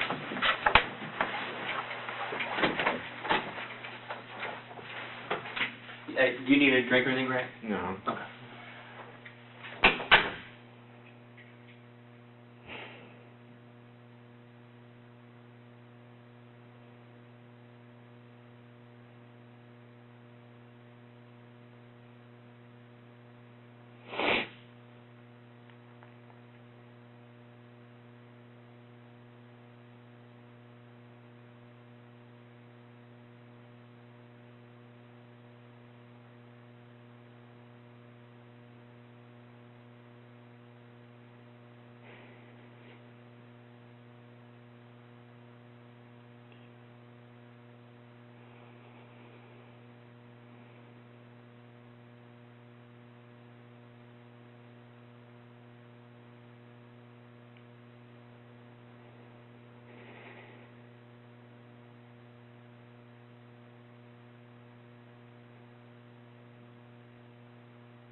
And the only thing that I have is just the times in which I had left the house.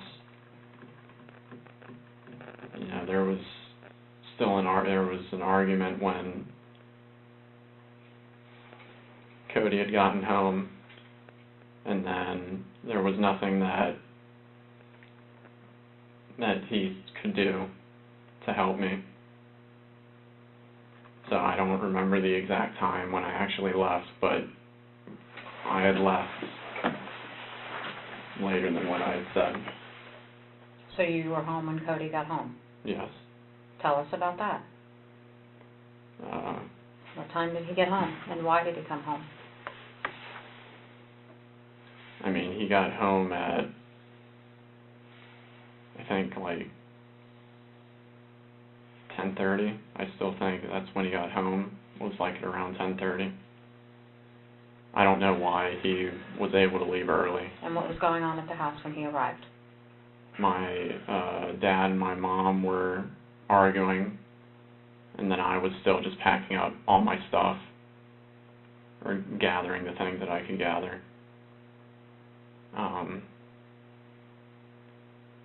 And then when Cody got home, he started to transgress with my dad, and I was still kind of just staying out of it and doing my own thing.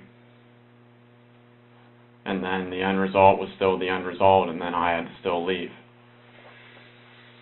And then, so is it true that you still met Cody up the block, or was that... No. So you didn't meet him up the No. block? So why did you tell us that? I don't know. Alright, so then, now let's start from the time you and your father started having the argument. About 6:30, you said, when he got home? Yeah. Tell us exactly what happened from that time on. Even what was said. I mean, it was just a lot of yelling. I mean, it was everything that he had been telling me for the past months and months and months about just how I had ruined his retirement and how I had pushed him back, and now, you know, he'd never be able to do the things that he wanted to do because I had saddled him with a lot more expenses, and that I had told him that, you know, once I can get a job, then I have plans to make amends for the things that I had caused for everybody. Mm-hmm. And he's yelling. Yeah. He's heated.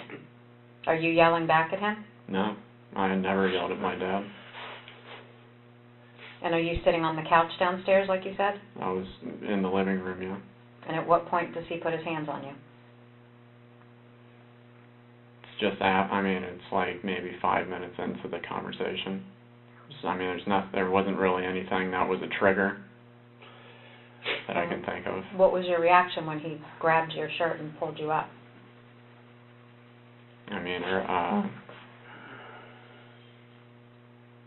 I had always been passive, so I didn't fight back or anything like that. I just tried to get my grounding, and then we were just standing, and just continued on. And then what? And then after that, I started the whole process of gathering everything. And where's your mom at this point? She was still in her office. Did she intervene at all?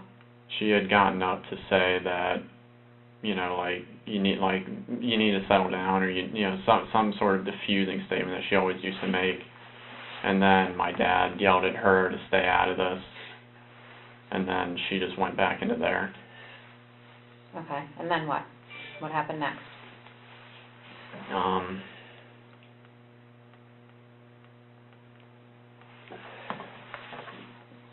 Then it was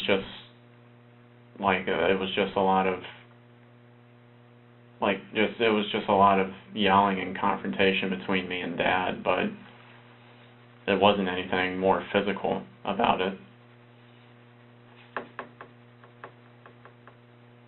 And like I said, I was just going up and about, getting my stuff and taking it out to my car and getting back whatever I could gather. And what did your dad do while you were doing that?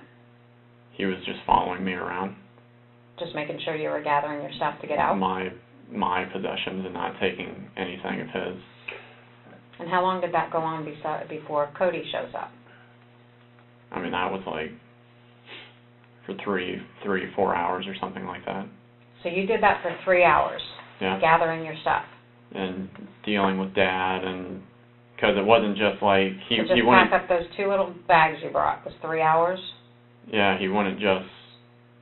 I mean, I went onto my computer to back up some stuff onto like some flash drives and I mean all that other stuff, but it wasn't just like with him where I could just go and do my thing. I mean, he would stop me and then we would talk for like an extended period of time, and then I would start to do my thing again, and then it would stop again, and I mean, that's all it was. Was your father wearing this? Yeah. And what about that gun on his waist? No. He didn't have that on? No. Is this normal? No. I mean, I hadn't seen him have his gun since like high school. So he doesn't walk around like this normally? No. Why do you think he would be like this? I don't know if it's because of what he had told me that if I came back that he would kill me. I mean, like you said, you're afraid of him. Yeah. But we're here to this. This is the person that is coming to solve the problems for you, or came home to solve the problems. There's the one who always sticks up for you, including talking to the girl. She talked to the girl in Bulgaria, didn't she? Yeah. She had conversations, said that you're not a bad guy, and how this breakup basically has affected you, didn't she? Told him it was bad. Here's the problem: his dad. This one's behind you, supports you. That one's behind you, supports you. This one, I'm sure, cares about you, but is upset because, like you said, you have ruined his plans for retirement, so he can't retire because of the financial loss. How much money did Cody give you? Approximately.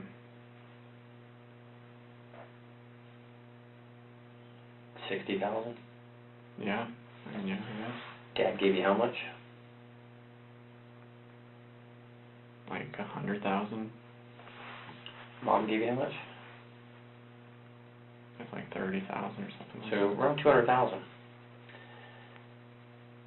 And the vast majority of this money went to some girl on the internet. So they're upset. I get that. But we know he didn't fire a gun. We know she didn't fire a gun. We know he didn't fire a gun. He shot the second he walks in the house. At what point does he come into the house? It's like 10:30. And where does he enter? Through the garage. Where does he park his car? Under the awning thing. Outside, not in the garage? Right. So do you see him walk in? Or hear him come in? No. So you're upstairs maybe, or where are you when he comes home? When he came home, I was gathering some of the like power bars into my little shoulder satchel thing. And where are the power bars, in the kitchen or? In the kitchen. So you see him come in? I hear the door, but then that's it. And then when do you see him physically? I see him when he walks into the kitchen. And what is said? He asks me what I'm doing, and I basically tell him the quick, short story, because at the time my dad and my mom are talking. Where were they? They were in her office. Okay, and what is the short story you tell that Cody?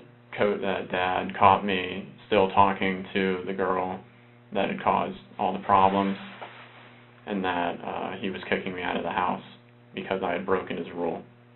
Did you tell Cody that he threatened to kill you if you came back home? No, I still didn't tell Cody about that. I had told Cody previously when I went to Cornerstone that that's what Dad was going to do if I had made any more mistakes, not the specific one that I had caused, but if I had made any more mistakes. And then Cody told me that he was going to do that when I went into one of the side offices with him before they officially dropped me off.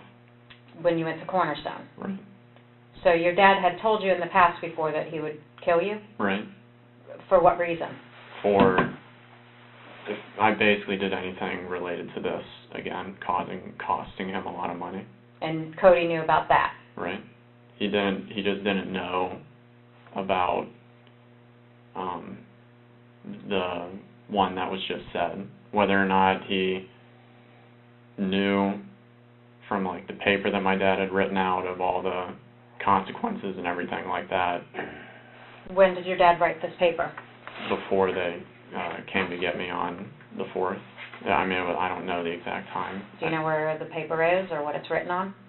It's written on like a greenish yellow college ruled just piece of paper and pen. In the office or bedroom? Or? I don't know where he keeps all of his stuff. All right, so what else do you and Cody talk about?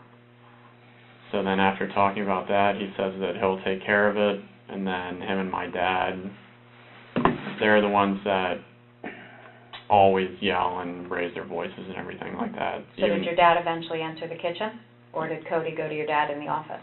No, my dad came in when he heard that me and Cody were talking. And what was the conversation then?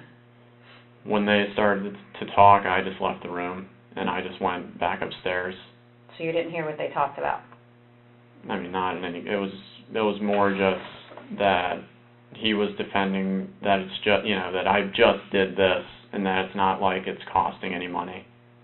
Were they yelling? Did they raise their voice? Or they were talking? They were yelling. Did you hear any threats or? My dad had said that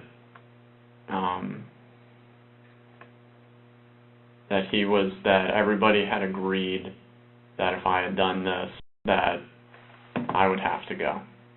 That there wasn't any more wiggle room or second chances or anything like that. And then, he came around to the base of the staircase, and then he told me that I need to go. Your father did? Yeah. And then I told him that I was just trying to pick up the last few things that I needed to. There was like a bag of a trash bag of like my clothes that I had still not unpacked from when I got back from Cornerstone, that I just, had to gather and put into my car, all that, just random stuff. And then, I don't know what time I actually left, but I think it was closer to like midnight or something. And when you left, where was your mother? When I left, my mom was still just in her office. And where was your dad? Dad and Cody were just yelling inside the kitchen. So when you left, you heard them yelling? Not really yelling anymore, but they were. It was basically just the same exact conversation that had been going on, where there was nothing left, and then Dad looked through some of my things to make sure that I wasn't taking anything that wasn't mine. I think the only thing that he had a problem with was that I had taken like some of my paperwork bills from like the Chapman Law Group, but then since I wasn't the one paying for it, that they would need those, but then I still just ended up keeping it because I figured nothing else was going to be covered for me or anything. So then after I left, I took the Fort Christmas Road that connected up with 50, and then I was just at the Publix for the rest of the time. The same Publix we talked about earlier on 419. So from about midnight till 7 a.m., like you said, you were at Publix. And then is everything else the truth as far as the job interview and so on and so forth? All the rest of the times were accurate, and when I looked at the site, I only saw a small blurb. So when did you learn that your family was dead? I had been worried since last night when I was just in the hotel, but I knew when you guys told me. I mean, like, I knew when you guys had told me, You already knew, though. but I had, You already said, you knew. At any point, did you feel like you needed to reach out to Cody and see if he was okay, or? I just didn't want to call anywhere. I just didn't want to know. But you couldn't call. Well, I mean, you had brought up the Hotel room was there. phone, but I just Phone works there. I didn't even think of to use that.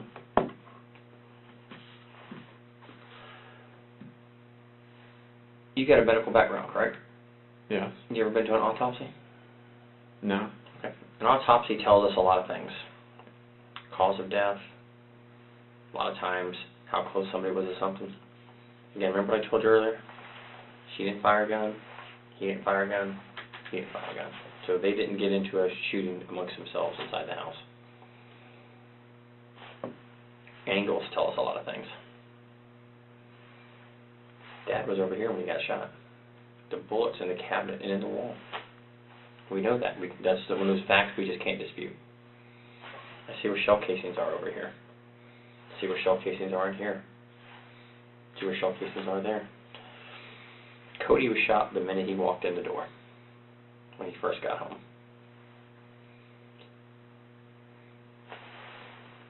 Bullet went through him, from his head to the back of his head, hit the door frame, and impacted into the wall. He never fired. He never fired. She never fired.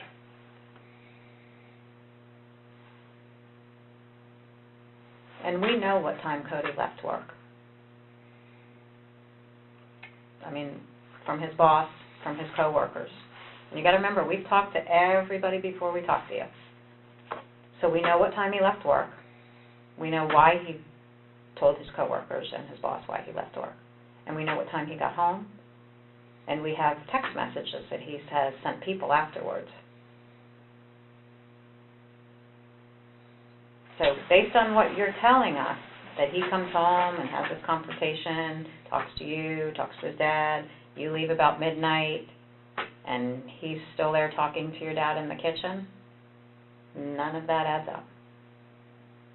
Medical examiner can approximate the time of death based on the body. Now is the time, Grant. Now is the time, buddy. I'm just. So I believe this, and this happened while you were still present in the house. And for whatever reason, you don't want to tell us. We understand your father was abusive, and we understand that he was the asshole. And if he threatened you, that he was going to kill you when you came back, you were probably in fear, were you not? So did your brother come home to try and defend you, and then this gunfight happened, and you got so scared that you left? No, I mean, I had left when I had said that I had left.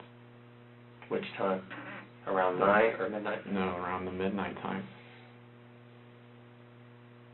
Again, we know stuff from the medical examiner office of times. Said this a couple of times. He never fired a gun. He never fired a gun. She never fired a gun. Nobody did. Nobody in the house fired a gun. Fact. We know. I'm going to get DNA off the guns that are on scene and the cartridge casings. And all Any that. reason to believe that your fingerprints or your DNA will be on any of those weapons or the cartridge cases that are on the scene? I mean, not that I can think of. I mean, I know that me and Cody had, you know, like, I mean, we had used each other's guns before in the past, like when we go to the range, but... But you said you had no access to these guns now. Right. I mean, but yeah, I mean, that was a long time ago. So, I mean, there's... So the gun that's still on scene and the gun on your father's waistband, is your DNA or fingerprints going to be on it? Not that I can think of. Let me throw something at you. We pulled financial records from your dad, you, Cody, and your mom. Remember that payment you made? Which one? The payment on that bill you had? The $599.99. I saw that one. Well, guess what got paid right about the same time? What? $33,000 of debt was paid off of his credit card. same time, within a very short time of each other. Those things go together. Records show what was happening. Wait, what happened? $33,000 on, I think your dad, I think it was a USAA credit card. He had $33,000 was paid to pay off that credit card. I just don't know where else to go to get you to come around, because it does not make any logistical sense of what you're telling us. It doesn't. If these two got in a shooting, we would know. We would know they shot each other. We'd know that. But why Mom? It just got so bad and out of hand, like never it's been before in your life. Never been here before in your life, or your family's life. He's pissed. His future, his retirement, his plans are being upset by you because of the financial cost. I would almost bet this is just a horrible, bad incident that on any other day wouldn't happen. But you and me both know, as does she, what happened that night. You're coming around, and I really appreciate it, Grant. I do appreciate it. Now you're starting to tell more of the truth. Everybody minimizes when they're in a stressful situation. They do. My boss comes here and starts yelling at me. I try to minimize the effect of it, think about what am I going to do? How do I explain to him what happened legitimately? Not that I want to be a liar, but let me explain to him how legitimately something happened. How I bumped my fender on my car, got a ding in it. Try to think, well, how am I going to explain this? And you've already told us a lie. This whole map thing is bullshit. So when people start telling little fibs, they add up to big ones. And I told you, just tell the truth. I already know the truth. I know the truth. You can't convince somebody of something they already know the facts of. Walk outside today and you try to tell me it's night and I know it's noon. I know it's daytime, right? We both agree? Here's the time. Tell me what happened. Tell me what really happened in this very short time to get to where we are here. I'm telling you 100 times. None of them fired a gun. None of them. A thing called gunshot residue. There's no gunshot residue on anybody's hands. Nobody fired a gun. He didn't shoot him. He didn't shoot him. Neither one of them shot them. I'm telling you. Look at everything. He walked in the door, shot them, and he walked in the door. Because right down here is a bag he carries in. Dropped right there where he opened the door, walked in, and gets shot. There's Dad's lunchbox right there. Dad came home, was probably messing with it right around here. Arguments, whatever's going on, whether there was even an argument. Dad gets shot, and he drops right here. And most likely either got pulled or crawled over here. Over here. I wonder what DNA is going to be in that blood right there. What's going to be on your dad's pants? Because we got his pants. We take all their clothes, everything that we take. Your DNA going to be found on his pants? No. You sure? It may be a question I'm asking I already know the answer to. I know, but my DNA shouldn't be on his pants. Shouldn't? Okay. Explain to me, I just need you to tell me, why the minute he walks in, he gets shot. He's shot, it's right there, just above there is what it is. We got an investigator up the autopsy right now, and the doctor saying, here's what happened, here's where he's shot. Cody shot right below the eye, it comes out the back of his neck, and into the wall. Dad shot twice. And the doctor basically said he could have crawled from here to here because of the injury. And we're going to look at their clothing, your clothing, for DNA, gunpowder, blood spatter, all of that. Inside of your car, all the stuff that's in your room, all your electronic footprint, we're going to look at. We will look at it. We will see it. It's a whole lot easier for you just to say what happened than to have to come out there and say, here, boom, boom, boom, boom, boom, because that may change the direction of this case severely. Of whether somebody says, here, let me tell you what happened, it got me here. This blew up, he's been threatening me, he's upset at me, I've ruined, his financial success in his plans for retirement with the house. Cody tried to get involved, and you wanted to protect Cody. That makes sense. You and Cody are close. I don't have the answer for anything else. Okay. This is the last time before I'm gonna walk out now, and then I'm done. Then I'm done for good. When I'm done, I'm done.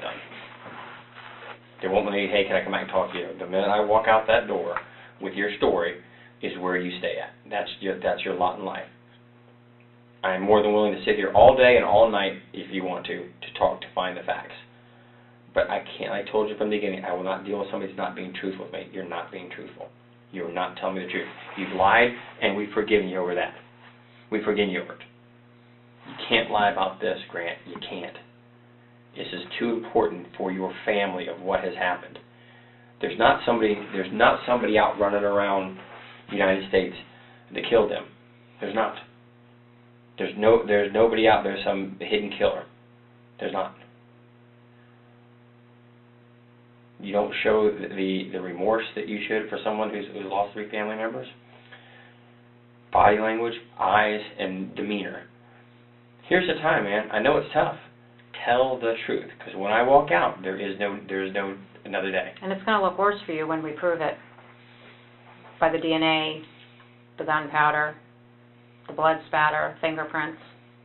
Now is the time for you to be honest with us and is exactly what happened in that house before you left. We'll be there for weeks gathering evidence. We are going to build the case, because we're going to disprove the fact that nobody else came in this house. We already know that answer. But at some point, we will build a case to the conclusion that nobody else went in.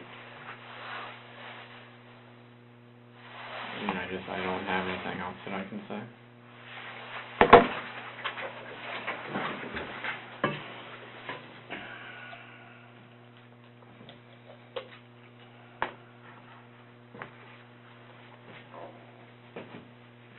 My brother even said the same thing of, like,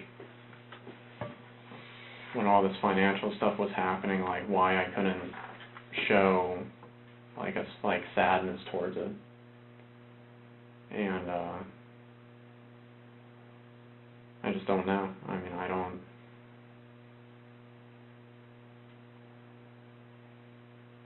I just don't know what else to say. Do you not feel bad for doing this to your family?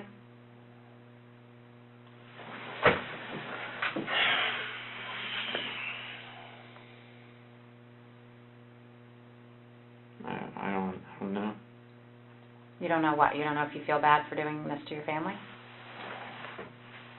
I mean, I've been getting blamed for the last half a year for everything, and I've been trying to move forward into a positive direction. And then every day I'm reminded of all the trouble that I had caused. And then I keep being told the same thing over and over again, but there's nothing that I can do to change it. Do you regret doing this to each one of your family members? I didn't do that to each one of them. Who did? Who has such an axe to grind with your family that they shot him twice in the head, him in the head, and her? Who has it? Here, you sit in my seat for a minute. Sit in my seat. Get out of it. Here, sit right here. Come here. Sit right here. Get out of that seat. Sit right there for me. Sit on it. Look at it from our side. Look at it from our side. Think of it from the way we look at it. Independent. What are we here for? One thing. The blindfolded ladies with justice. Justice is all we're here for. Justice. Look at it. Who has a motive? Who has a motive to hurt your family? You could say Jason, but we already know where Jason was. I can account for every bit of Jason's activity. Every bit of it. Jason gave a statement. What's the first thing we looked at? Is Jason telling the truth? Can we verify what he told us? And in quick succession, we did. He said I was XXXXS, and he went, yep, he sure was. And we know exactly when Cody left work. And know when Cody got home. And know when Cody stopped answering his phone. And know when bills were paid. And knows when vehicles left. And and know when phones tagged hotspots. Know it all. Know every bit of it. Now it's time for you to admit to what you know. Because you're saying, I didn't do something, I don't know something. It's an easy thing to say to yourself, but you can't say it to us. Because facts and evidence don't lie. I've done everything I can do to get to the bottom and the truth. And we're not getting there. But I promise you down at some point, the facts will get there. And then you're going to ask, hey, can I talk to you and tell you what happened? And the answer is no. After we walk out of the room, like I said, it's done. There is not a second chance. There's one time to make a first impression. You heard that one before? This is it. I believe you're not a bad guy. I do. I believe you want to tell us what happened. And there's a reason this got so bad. There's a reason. That's all I'll say.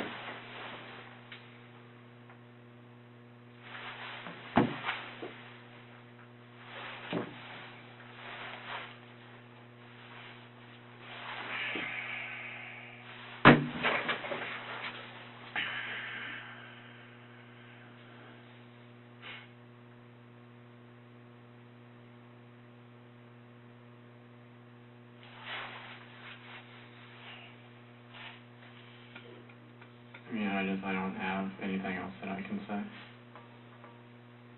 I mean, I don't have the answers. That you can say or want to say? That I can say. I mean, I don't know. I know from sitting over here what it looks like. I mean, it's just like when I was accused of the whole grand theft thing. And then it's, everything from security cameras and all this other stuff for saying this, that, and the other, but then there's nothing that showed that I had done anything wrong. And I don't know what else I can say.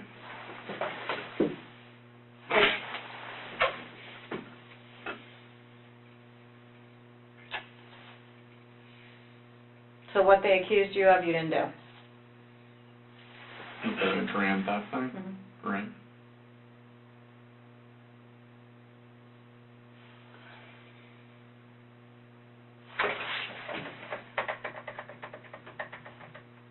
Two things that happened here today. Two things. You're a guy swimming out in the middle of the ocean, and we're going to give you one of two things based on you. You can have a life preserver to keep from drowning, or you get the boat anchor. Which one do you want? Because we will give you whichever one you ask for. The life preserver, the boat anchor. I want the life preserver that I've said everything that I can. You want it, and I believe you do, but you have not said everything you can say. Be careful of locking yourself into something, because just like this, you've locked yourself into, I was down on Fort Christmas. That's where me and Cody met, which we've proven to be a lie. We already knew that. We already knew that wasn't true. But I'm going to let you say it. I'm going to let you say what you want to about being honest in here. And that at some point, we will pick that apart of why you're not honest and what physical evidence shows to be. What physical evidence shows to be.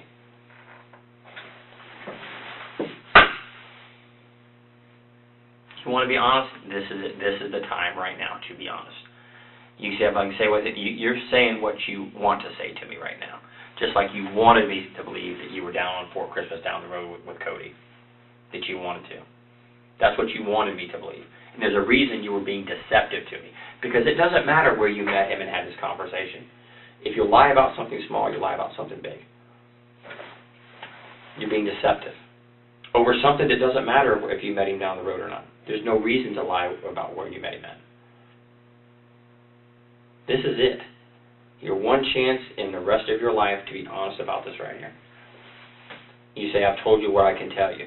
You told me what you want me to know. Just like you told me what you wanted me to know about that. And for Eva to know what you want to know about that. But it's not true. Just like you want to tell me what what you want me to know about this. I get this. I get that. I don't get that. I don't get that. I don't get it. I don't. One, I get. I understand. She didn't bully you. She didn't belittle you. She didn't run you into the ground. Nor did he. I don't get it. But this is it. Because you're just about, I've kind of got a number in my mind that I'm going to get up and I'm going to walk out and we'll take our stuff and be on our way and you're going to go the way you go. But there will be a time where you ask for that life preserver. I can't give it to you. I can't. Once I cross a line I got to step over, can't do it. Won't do it.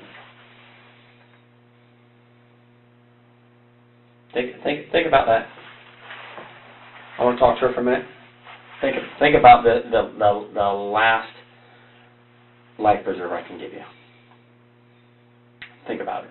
Take a few minutes just to reflect on it, and then we'll come back to you in a couple of minutes, and then we'll go from there. And what happens is what happens. Fair enough?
You alright, Grant?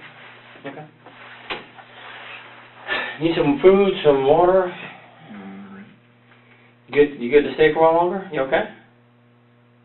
I mean, I just don't have anything more that I can say. I don't Okay. know what the next... I'm not keeping you. If you want to stay, I'll talk to you till whatever, till you're happy with everything and you're okay. You're not detained. You're not being kept here. You're here willingly. Remember we talked about that? Yeah. You're still, look at me. You're still here voluntarily. I'm not detaining you. I'm not keeping you here. Like I said, if you want to walk out and take a break, catch your breath, get something to eat. If you want something to eat, it's been here for a while. If you want something to eat, I'll be more than happy to get you some food, whatever you want. We'll send somebody to go get it, or whatever you want to do. It's totally up to you. Like I said, you're voluntarily here. I mean, I don't know what the... I will stay here and talk to you until you get everything off your chest as long as you want to, but you're here on your own accord. We talked about that at the beginning, remember? You're here because you want to be here. You wanted to come up here. You had no problem coming. You're here. So, you don't want to be here, you don't have to be here. And I don't want to be here anymore. Okay. Give me a minute, we'll get you out of here.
You all right?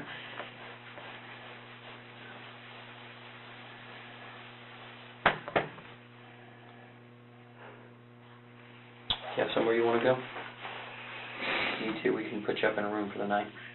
I know things are tough for you. I was just going to go back to the hotel.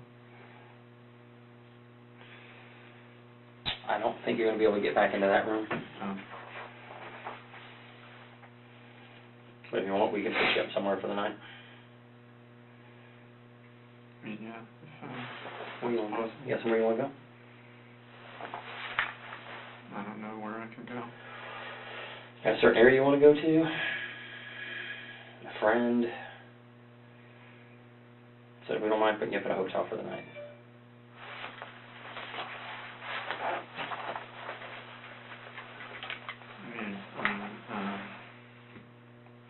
We got some hotels right here in Sanford. Would that be all right? Yeah. Get you in there? Okay. That's fine. What we'll do is we'll get you up somewhere. I'll give you my card, my phone number. If you want to talk to me, you're more than welcome to call me. And we'll move forward from there. Fair enough? Any questions of me before I go? Or before we walk out? I'd be happy to answer any questions you may have. Like, what am I, allowed to do? Live your life.